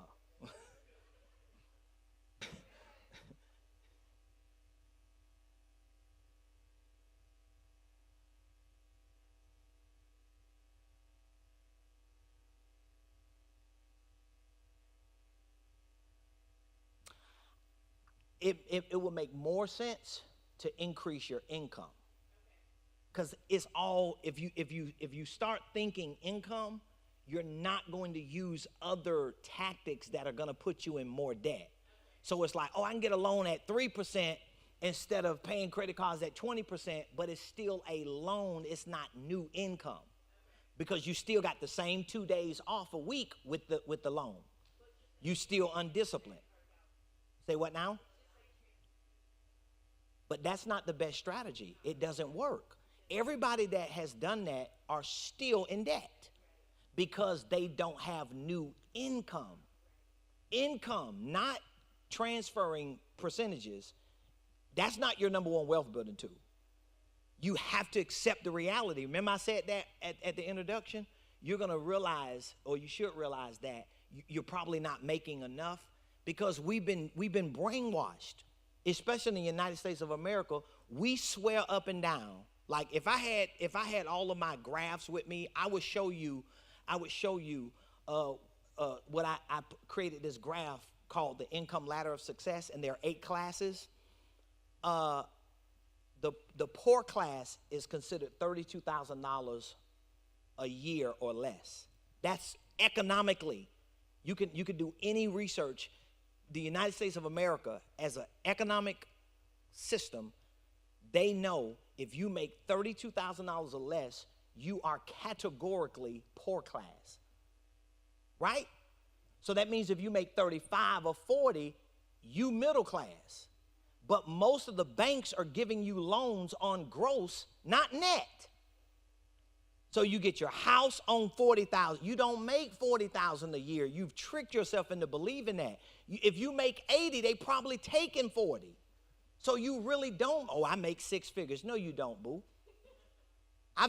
Listen, I do this for a living. So I sit down with people and their arrogance and their cocky and their pride. How much you make a year? 112. Okay, let's do the math. I make 112. Okay, so where's all the money? Oh, this benefit package or this, or they contribute to my retirement, but it's not income. It's not net. How much do you net? And I've seen people who make one something a year netting 40 something because 50 to 60% of their income is gone. You cannot build your life on making 100. That's called vanity income. I want to build my life around what I really make and figure out how can I minimize my tax liabilities, how can I control my expenses, remove certain debt or expenses that are consuming my income so I can have more free income so I can make a boss move, so I can make a power move. But I can't make that power move if I don't do my due diligence. Does that make sense? So I wouldn't recommend that because I don't want to swap loans. I don't care if it's 0%. Because banks already know what's going on. When you start closing a couple credit cards, you're going to start getting new offers. Oh, introductory rate, 0% APR for the next 24 months. They already know if you still goofy, you're going to go for it. Because you're not disciplined. You just listened to a Ramone Preston told you, cut it up, freeze it, blah, blah, blah. And then they know you're not disciplined because they know you don't have a plan that you're using and you're sticking to. I promise you, if you stick to a plan and do the work in between, you're going to get where you want to go, whether it's just financially free, millionaire, or whatever. So that's step 2. Any questions on that so far? Did I answer that question? So that covered debt reduction, how to talk with bill collectors, do's and don'ts of credit cards. So again, I would focus on whatever's consuming your debt right now. And again, if it's anything, it's the car you driving and the house you living in.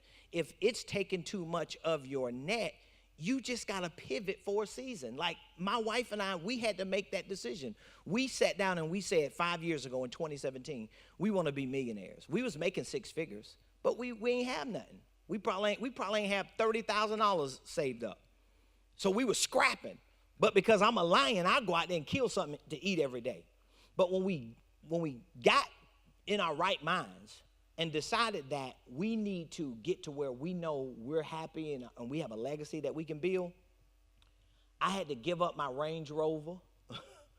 Yeah, because I was like, I don't need 2 cars.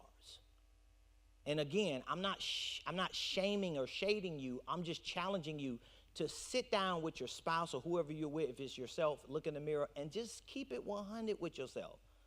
Because it bothers me, like it hurts me when I sit down with couples and they got 3 cars, they paying payments on them, they got this nice house and they like, well, we gotta have 2 cars, we gotta have this. And I'm thinking, no, you don't gotta have nothing.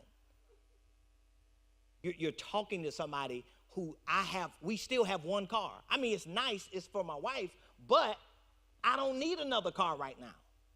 And every time I come around to wanting to get one, I'll go look at some. We'll go look at some big old houses, and we'll go ride around. And then like 3 days later, we'll meet up in the living room somewhere of this 1,000 square foot unit, and we're like, you know what? We just throw them 2 boxes out. We good. We don't need that. We'll just work around each other's schedule because guess what? Guess what has happened? You get to a point where you start stacking that money, and you like, nah, I ain't going back to that. I ain't going back. I'm going to keep building. I'm going to keep going.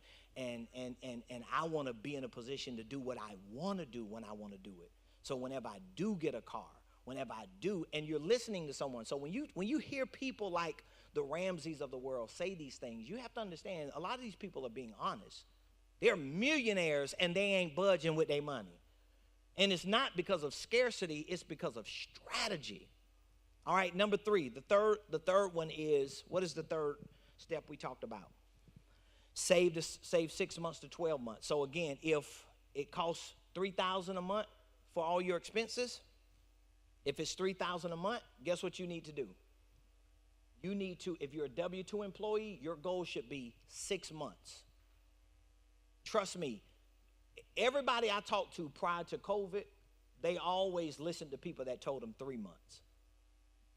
Until COVID happened, and we were quarantined for 3, and they were laid off, and the house they were in was foreclosed and the moratorium didn't set in or whatever the case was. And so many people lost everything in that process. You know why? Because they didn't have a sustainable plan in place financially. So whatever your month expenses are, it should, at minimum, as a W-2 employee, it should be 6 months. Okay? Can you go to the next slide with the breakdown? I'm going to show you how this works for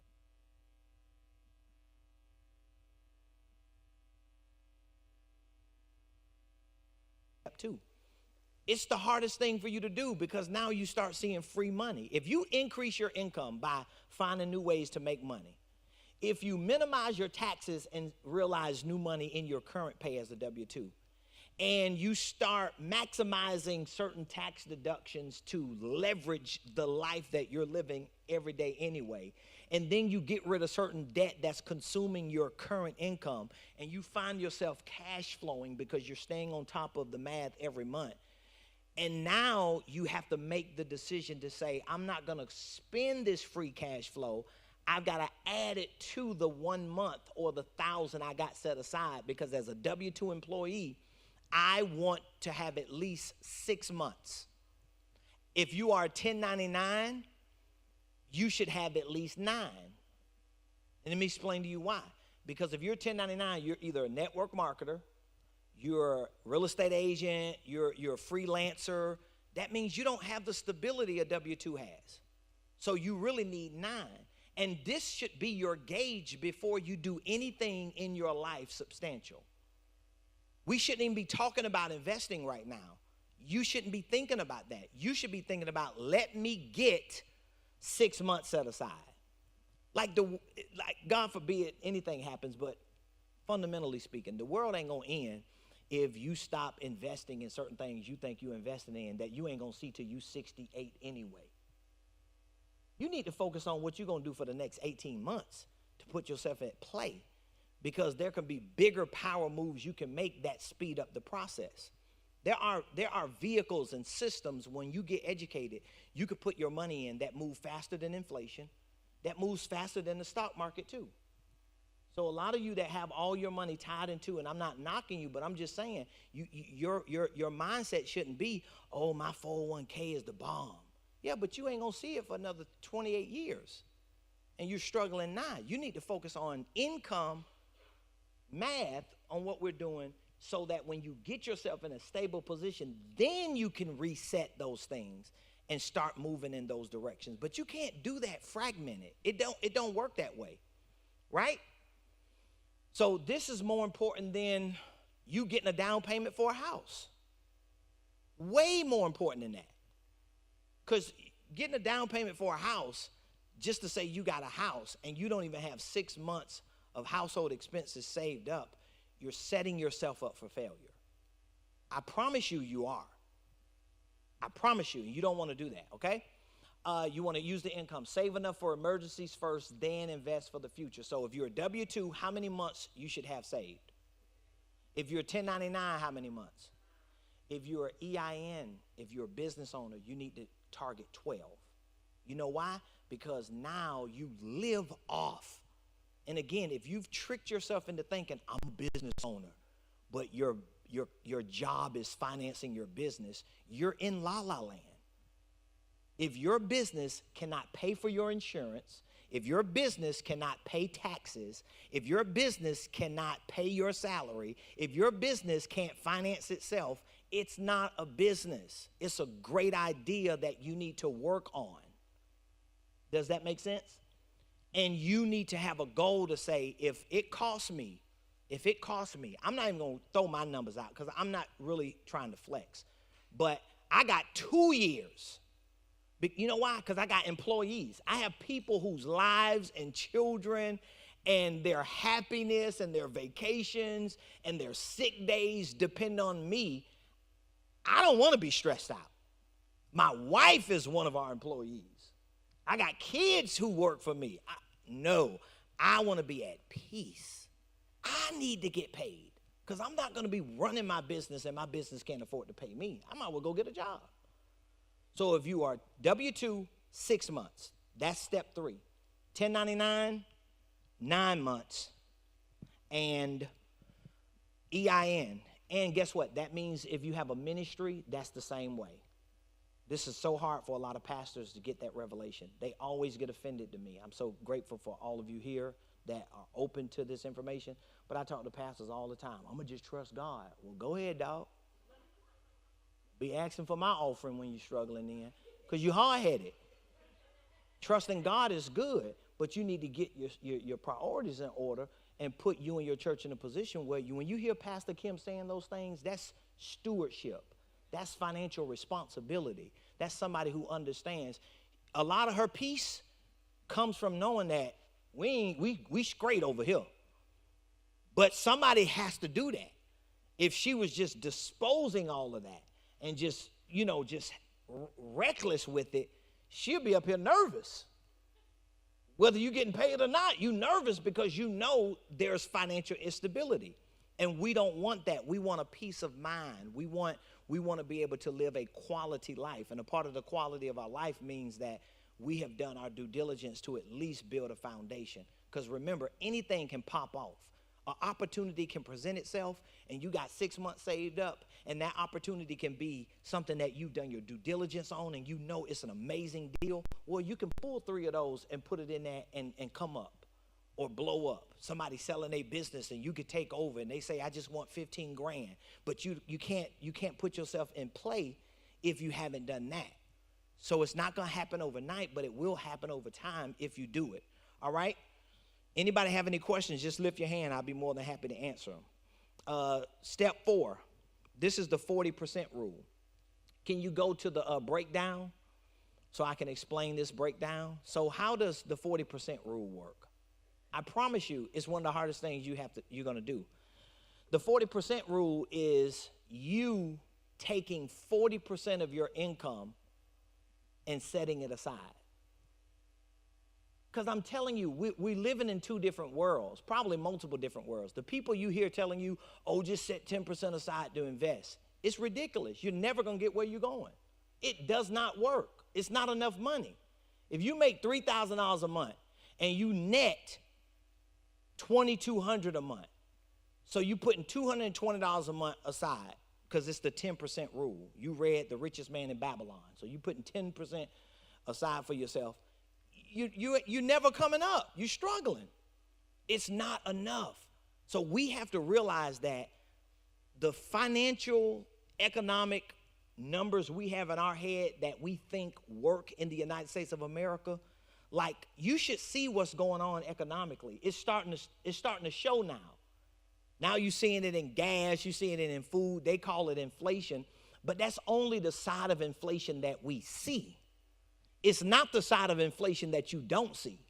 The other side of inflation that you don't see is literally taking every dollar that you think you're putting up because it's not enough, and it's ruining it.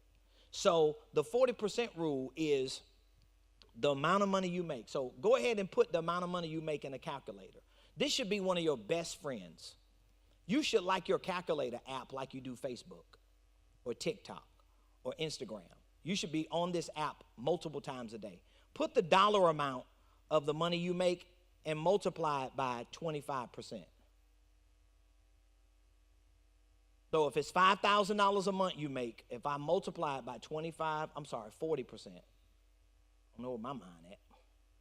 5,000 times 40%, that would be $2,000.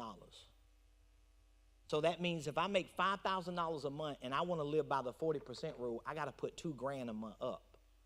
Guess what most people going to say? It's unrealistic, bro.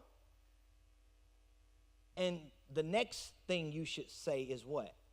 Oh, I know what my problem is. I got an income problem because I can't live off $3,000 a month if I'm living by that rule. But if you're going to put yourself at play in the type of economic system that you're in, trust me, all the other stuff you've probably heard, 10%, put 8% up, put 5%, you've tried it and it hadn't worked. That's why you're listening to me. I know it doesn't work because I've done all that. I've listened to middle-class people who were stuck in la-la land because they had a nice car that was alone. They had a nice house that was alone. They had a nice job that was alone, and they had this idea of a life that was based on being consumed by debt and never really being free. And we bought into all the stuff they told us to do. And the truth is, it does not work. That's why most of us can't work it. There's a reason with all the stuff we've learned in the United States of America, 8 out of 10 adults don't even have $1,000. There's a reason why over 120, I think it was about, I just saw the report the other day, I think it was somewhere around 120 million people received the income tax return this year because of money they gave them last year that they didn't ask for. They didn't ask for that. They don't ask for that money. You give it to them because you're uninformed when you get that job, when you fill out that W-4 form. So everybody's controlling our money, our income except us. This is about you controlling your own income. So living by the 40% rule, this is how it breaks down. So, for example, if you are a W-2 employee and there is an employer-sponsored retirement program, then you may have an opportunity to knock 15% of that 40 out.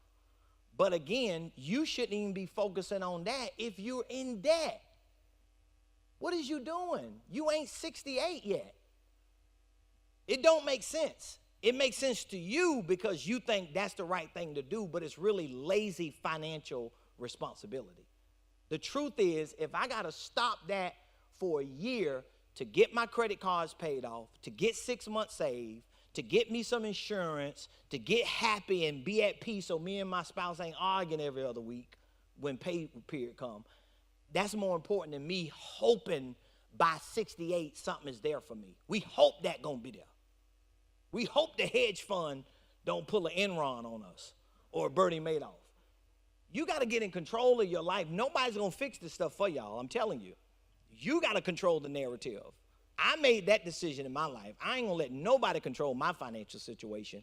And I'm not going to blame God because certain things are not happening. And I'm not going to cross my fingers and hope somehow a Brinks bag falls out the sky because I'm anointed. No, I'm going to let God work through me, give me revelation, intelligence, and I'm going to put it to practice.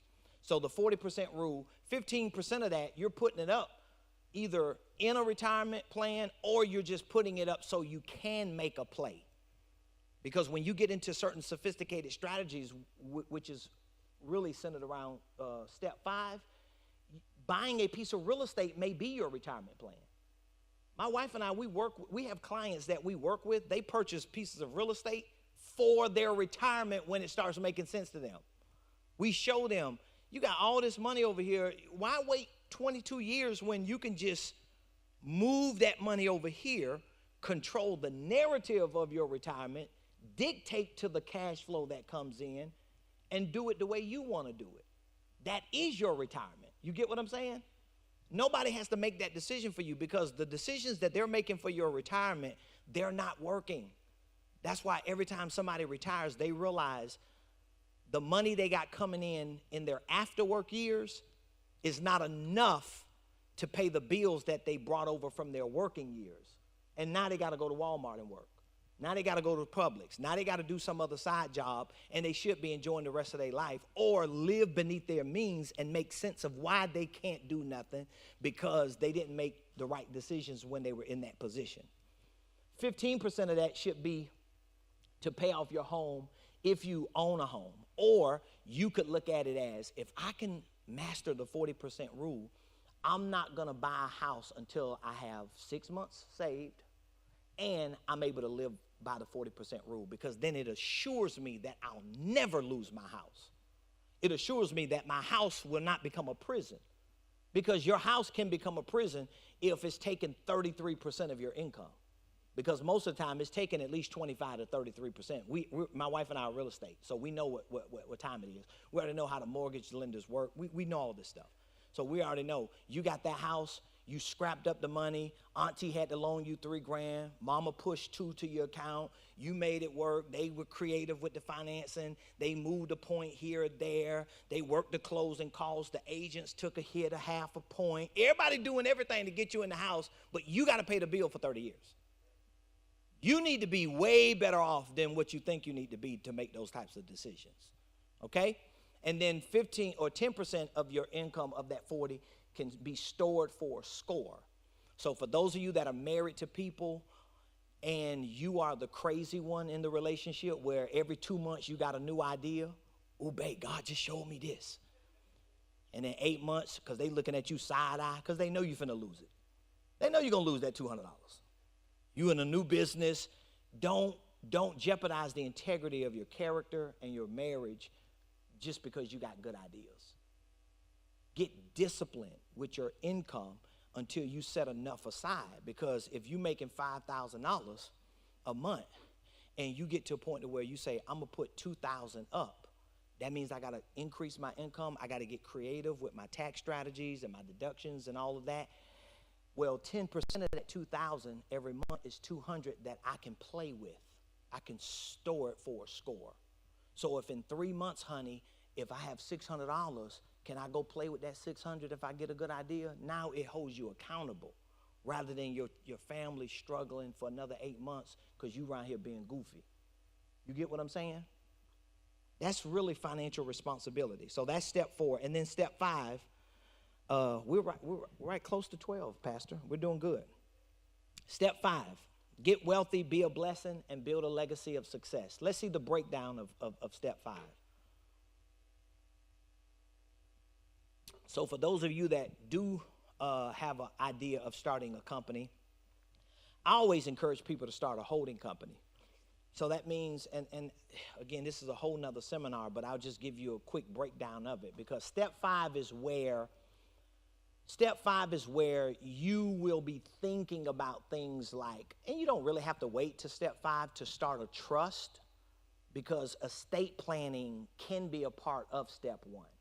But a lot of times when you're trying to put the chariot before the horse, you're just doing too much on the front end. Because I know people, they want a trust, they want a holding company, they want divisions and subsidiaries, they want to reallocate pre-tax dollars to this investment. All of it sounds good, but you're in debt.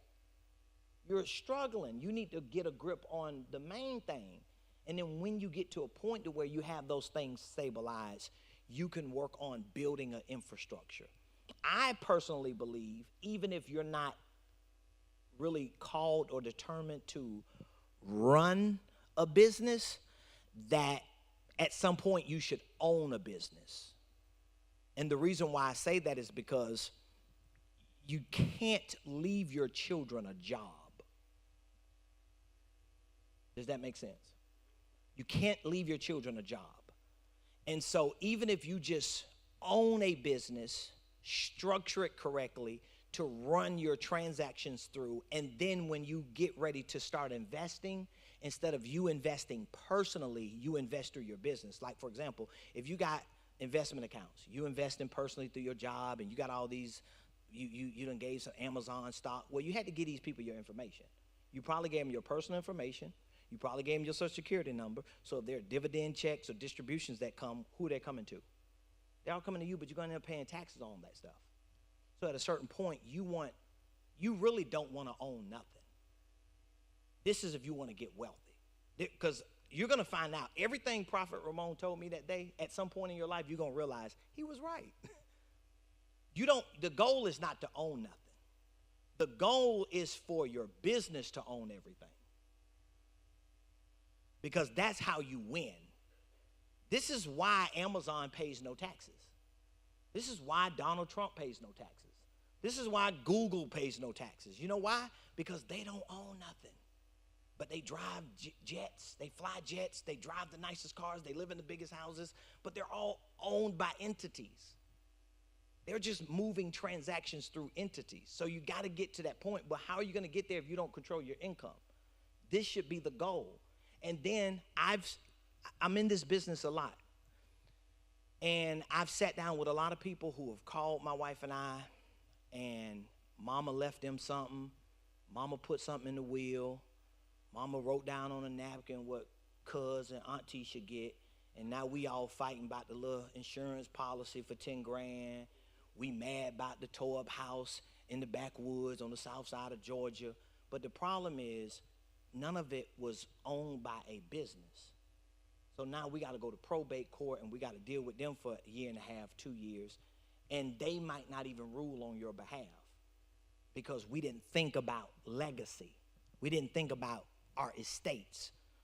But at least if you see these 5 steps, you can see, oh, that's where I want to go, what he's saying. I want to get to step 5. But I promise you, it never happens. Like y'all see the shows of people who win the lottery and like 3 years they broke because they never have a plan. They never even see like, oh, this is what I need to be doing. They don't go through the same process. So for those of you that are anticipating to really get wealthy, if you're anticipating to build wealth and build generational wealth, in which we should be thinking about that, we should be thinking about how our grandkids are going to benefit from what we're doing. Well, that means you're going to have to walk through steps like this. So when you get to step 5, and it should be even before you get to step 5, I would recommend all of you that are business owners, start a holding company. So that means if you are in a certain business, you're in an operating business, right?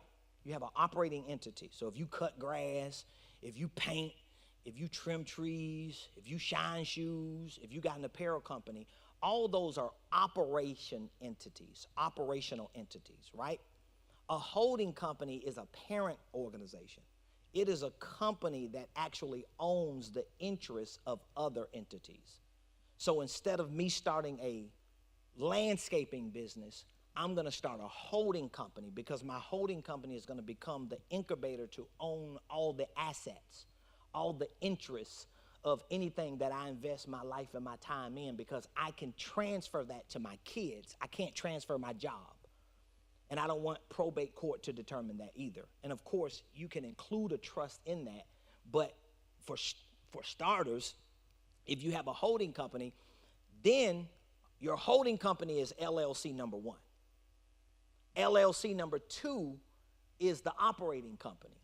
But LLC number 2 is not owned by you. It's owned by what? It's owned by the holding company. So the goal is to only own one business. So if you own like 8 LLCs, it's structured wrong. If you got 8 different businesses, you should have 1 as the holding company and 7 as subsidiaries. Because what does that do to your holding company? A, it protects your assets from anything that happens. If somebody get cut trimming trees, or if somebody get hurt, or somebody sues you in that property. But it also creates an asset management incubator so that the value of your estate goes up the better those business operations do.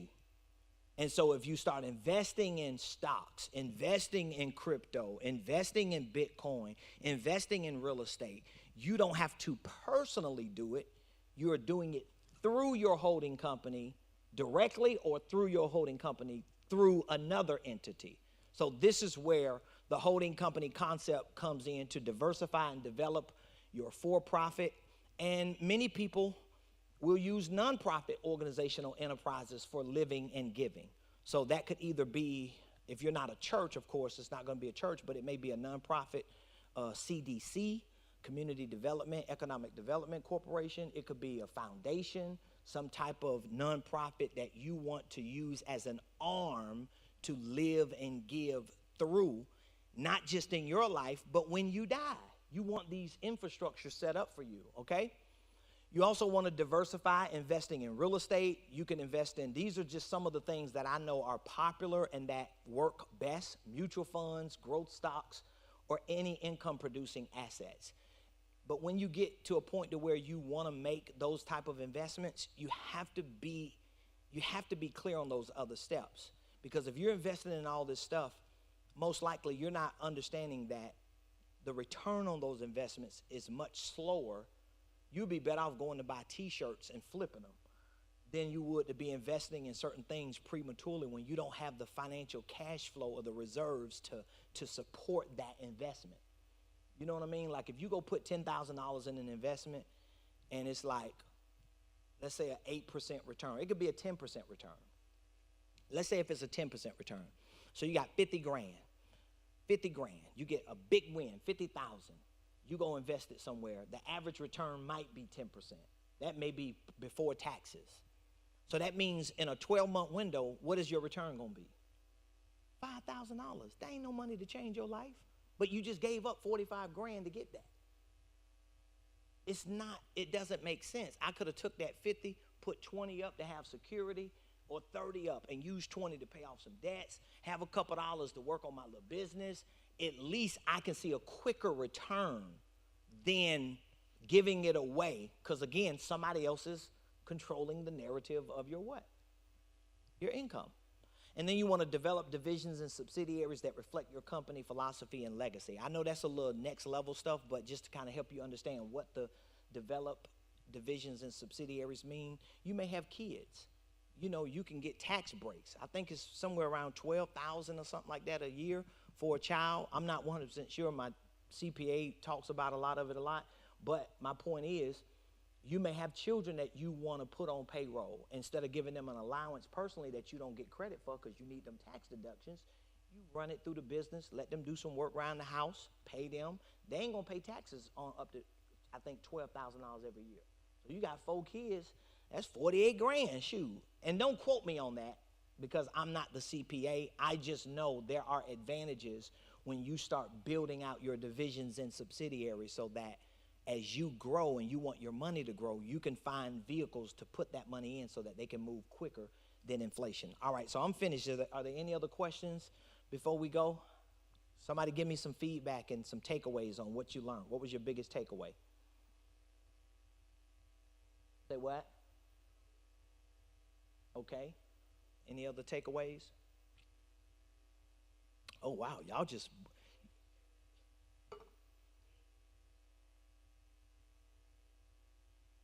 All of it?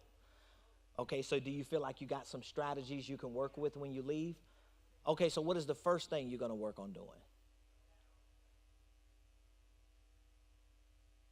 Okay, that's good. So how many, huh? Okay, you on step 2.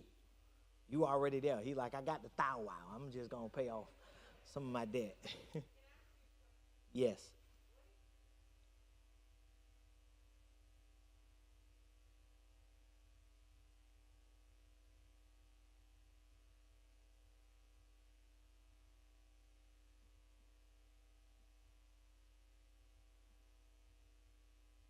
It's a good strategy if your goal is to get a better credit score, but it doesn't necessarily change your income.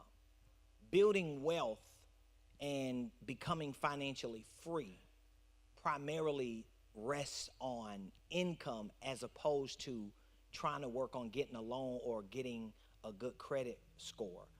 And that's where a lot of us go wrong at, because we don't have a plan.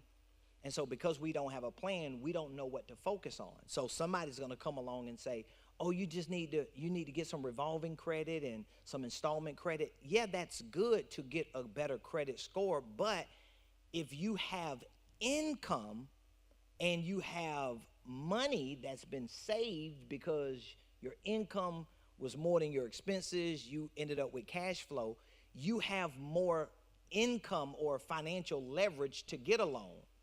So now I can actually go to a bank with 10 grand and say, I want to open up some type of relationship with y'all for credit, and I want to hedge my 10,000. Maybe they will give me 10. Maybe they'll give me 50. But I could go the other way and say, let me just get a little Capital One for 400, 500, use it, pay it off. But it's not changing my income, because it's not like I took that $500 credit card line and made 5,000 with it. And again, sometimes you can use credit to leverage, because I think good debt and credit and loans are used as leverage, especially in real estate. Like, you just can't even do real estate in most cases and really scale your real estate investing if you don't leverage debt, because your debt is not against your income. The debt is against the income that the real estate is producing. So it's a different kind of debt. But that's a strategy. I just wouldn't recommend it, because it's not going to move your income needle. All it's going to do is just give you an opportunity to see your score go up 30 points or 50 points. But once your score is up, then what are you going to do? Go get in debt with it? Go get a car or a house or a loan? It never connects you to income most of the time. Huh? Yep. Oh, James, I'm sorry. I'll come back to you. Yes, sir.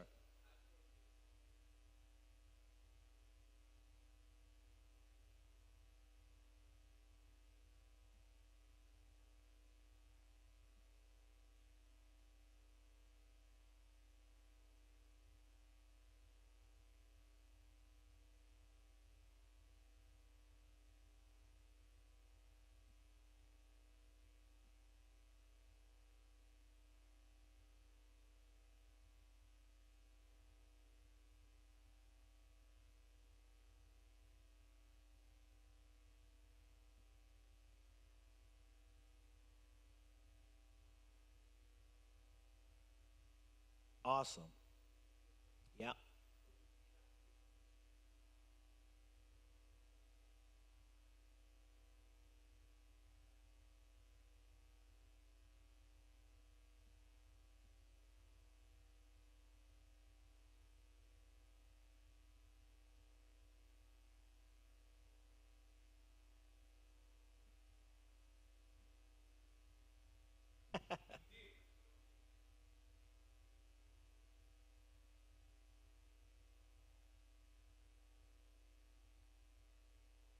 That's good. Thank you. I appreciate that. Wow.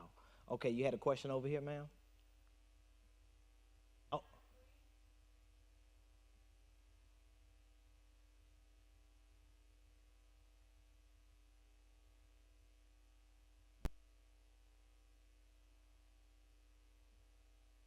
but it's again, it's based on what your financial plan is. If you can't, honestly, I have to be straightforward with you. You can't build your life around your credit score. That's the wrong data. That does not make people financially free.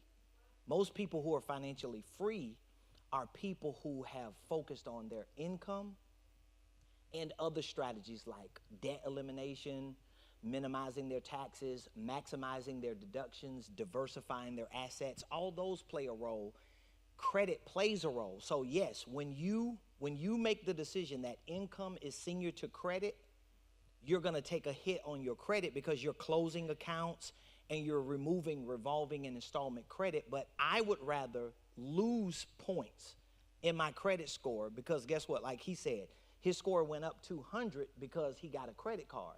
If he wouldn't have got that credit card, and let's say if it was just an income strategy, it may have been $200,000 of income as opposed to 200 points. So you just have to decide what is most important. So the truth is, if getting my money up to a place to where I'm financially stable, getting my score up is not going to drastically increase. I can find money and save money, but we want to get to a place to where we're increasing that because in order for the quality of your life to go up, if that's what you want it to be, the quality of your income has to go up. And then it goes back to what I said at the introduction.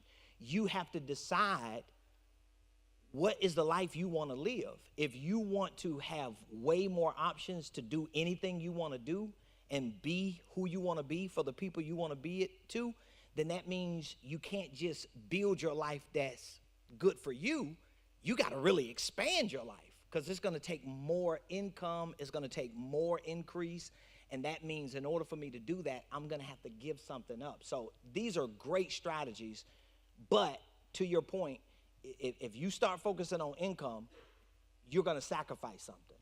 You're going to sacrifice debt, and most likely you're going to sacrifice your credit score. But I have been in that position. Like, I could go into a bank and get hundreds of thousands of dollars of debt, but there was a time that my credit score was almost 800 and I couldn't get hundreds of thousands of dollars of debt because they were going to base my debt ratio on. That's what banks are in the business. They're not in the business of credit. They're in the business of money. They leverage money. So, of course, we use that because that's what a lot of the information we're getting from banks. They're in the business of getting you in debt. And their products are homes, cars, and credit cards, and lines of credit. Only to consumers, not necessarily for investors. Because if you're using that for capital, for a business that's already generating revenue, it increases the income of your business and the revenue of your business. But most of us are on the consumer side.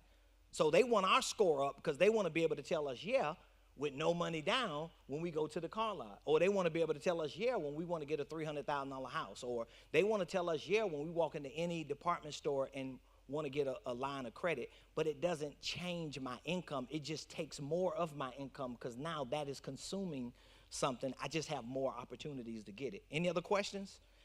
All right, it's after 12. I think I'm finished. Job done.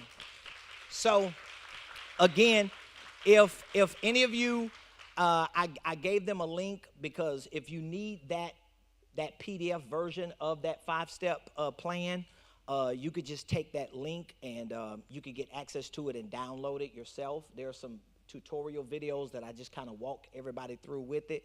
But the truth is, you should at least start there by crafting a plan and seeing that, oh, okay, if I could get to step 5, I can have a real estate, an estate, not real estate, but a real estate for me and my family, and I can actually do it. Like I have people who I coach and consult, who, I promise you, I wish I brought some of them here, are on fixed incomes, or they were on fixed incomes, like getting monthly checks, and they put plans together. They walk through that process and they climb their way out of whatever it is that they were in. I've had people that were making $8 an hour and $10 an hour. It's the same strategy because now they have their focus on what's important and what's going to move that needle up. So again, we do have a lot of resources, but preferably if there are other resources that you need, just speak with Pastor Carla. It would be better for us to work together as a team and as a group rather than just everybody independently trying to figure it out, because I want everybody to win and I want all of you to really have access to the right resources. But again, it at least gives you enough to figure out, okay, is this really what I want? Because if it's not really what you want, then you can't give yourself an excuse when you don't get it, because now you know, oh, it's just me. I don't want all of that. I don't want freedom. I don't want to have a whole lot of money or to be in a position to do what I want to do. I'm just comfortable doing it the way I'm doing it. And then that means those philosophies won't really work for you, okay? All right, love y'all.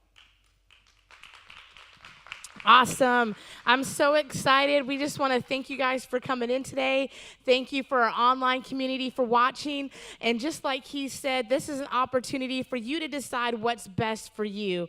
Anytime you're brought wisdom and knowledge, it's about sifting through and discovering what's best for you. And our goal is just to provide opportunities and wisdom to help you navigate. Because at the end of the day, Pastor Kim and Limitless Church wants all of you to be in the financial place that you want to be in.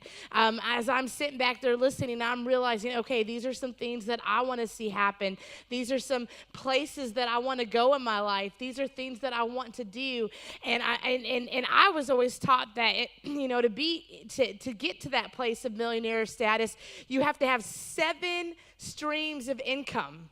Right? And so to get there, and so everything that he taught today about getting in a position of making that plan, getting out of debt, being smart, using that wisdom, creating more income, and that's what you do. You create more income. That's, and I have been thinking about that, so we're so thankful for all the wisdom that was dropped in the house today, and now it is on you to decide what your next step is. And we are here for you. We will make sure that link is on the Facebook page and that you have access to that.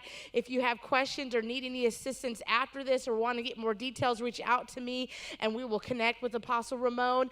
Guys, we love you. Thank you, and we will see you guys back here in the building or online tomorrow. Please, for those of you who are in the building, grab some snacks on your way out before you leave today. You guys are the best. Have a great Saturday. We'll see you tomorrow.